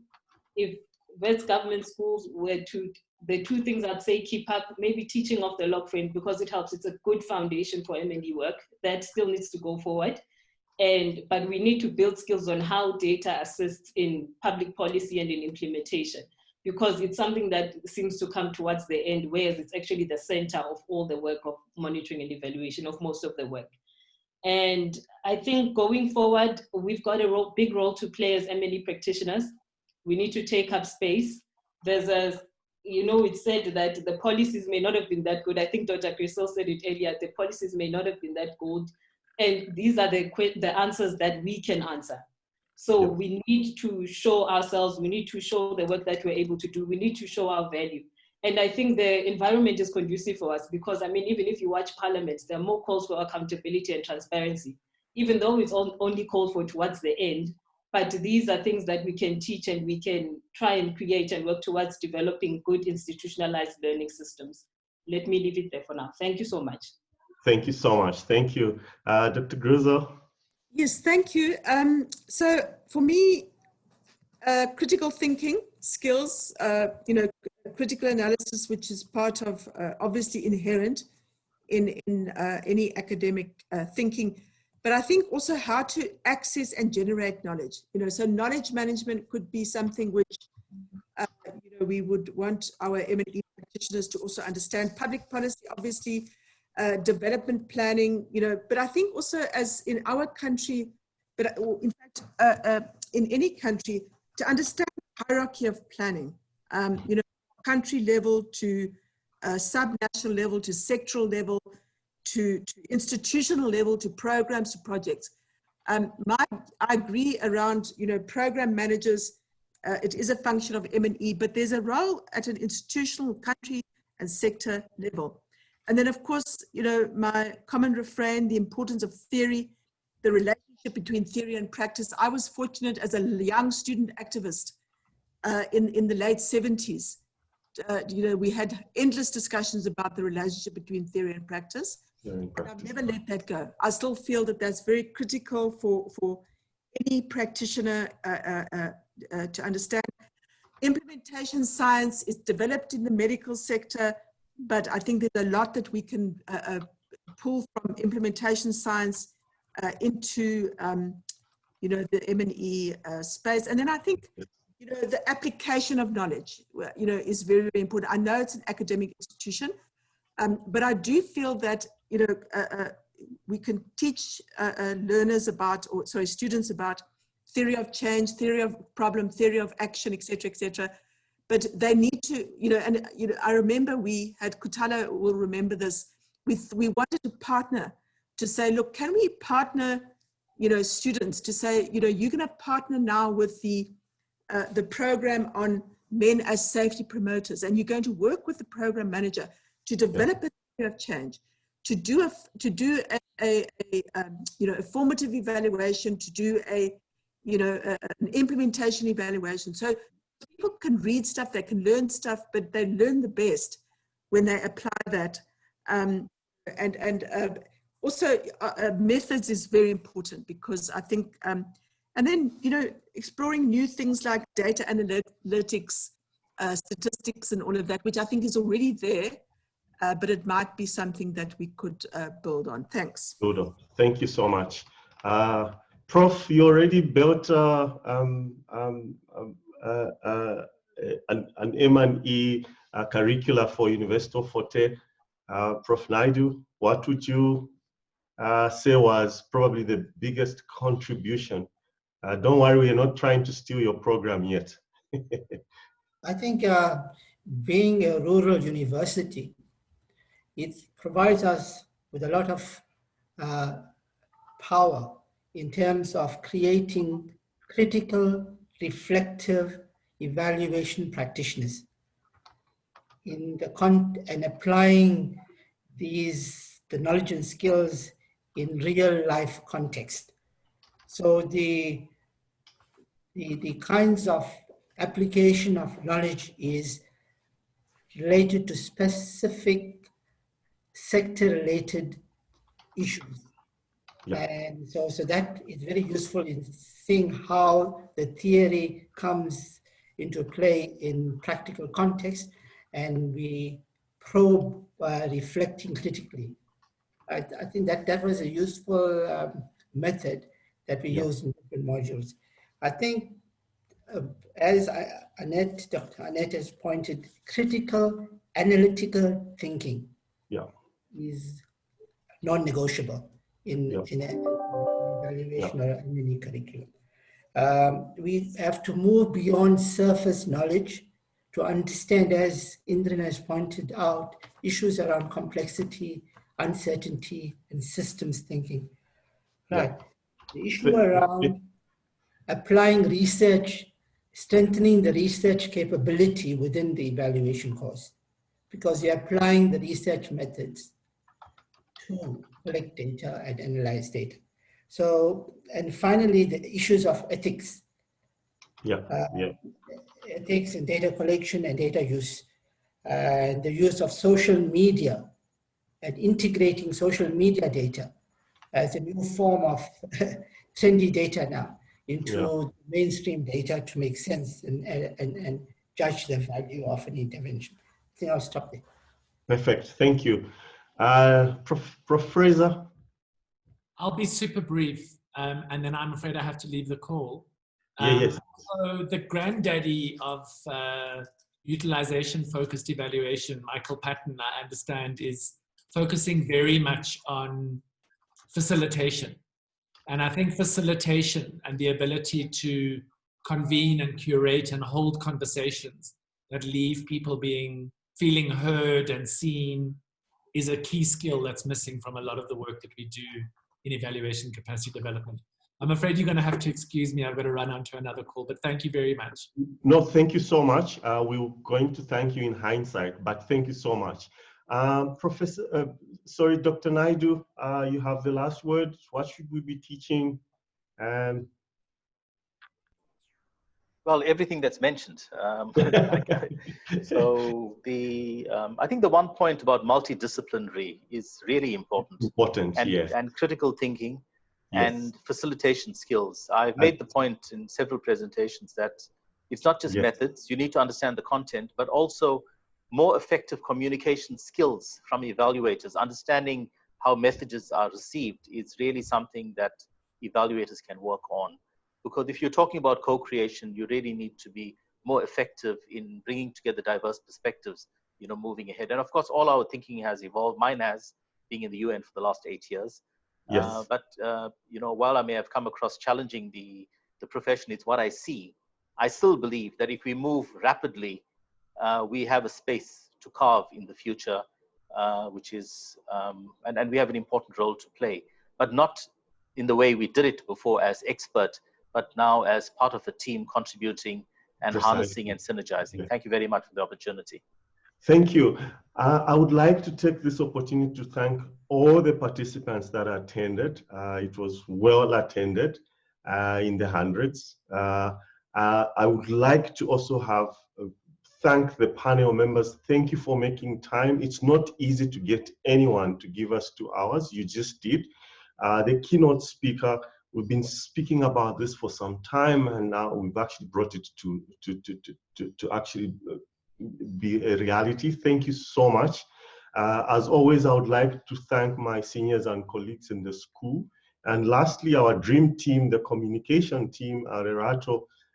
There's so many emails, and thank you so much, and I really appreciate, and I wish everyone well. Please stay safe, and I think stay warm. It's getting warmer now. That's quite some welcome. But thank you to everyone, and stay warm and stay safe. Bye.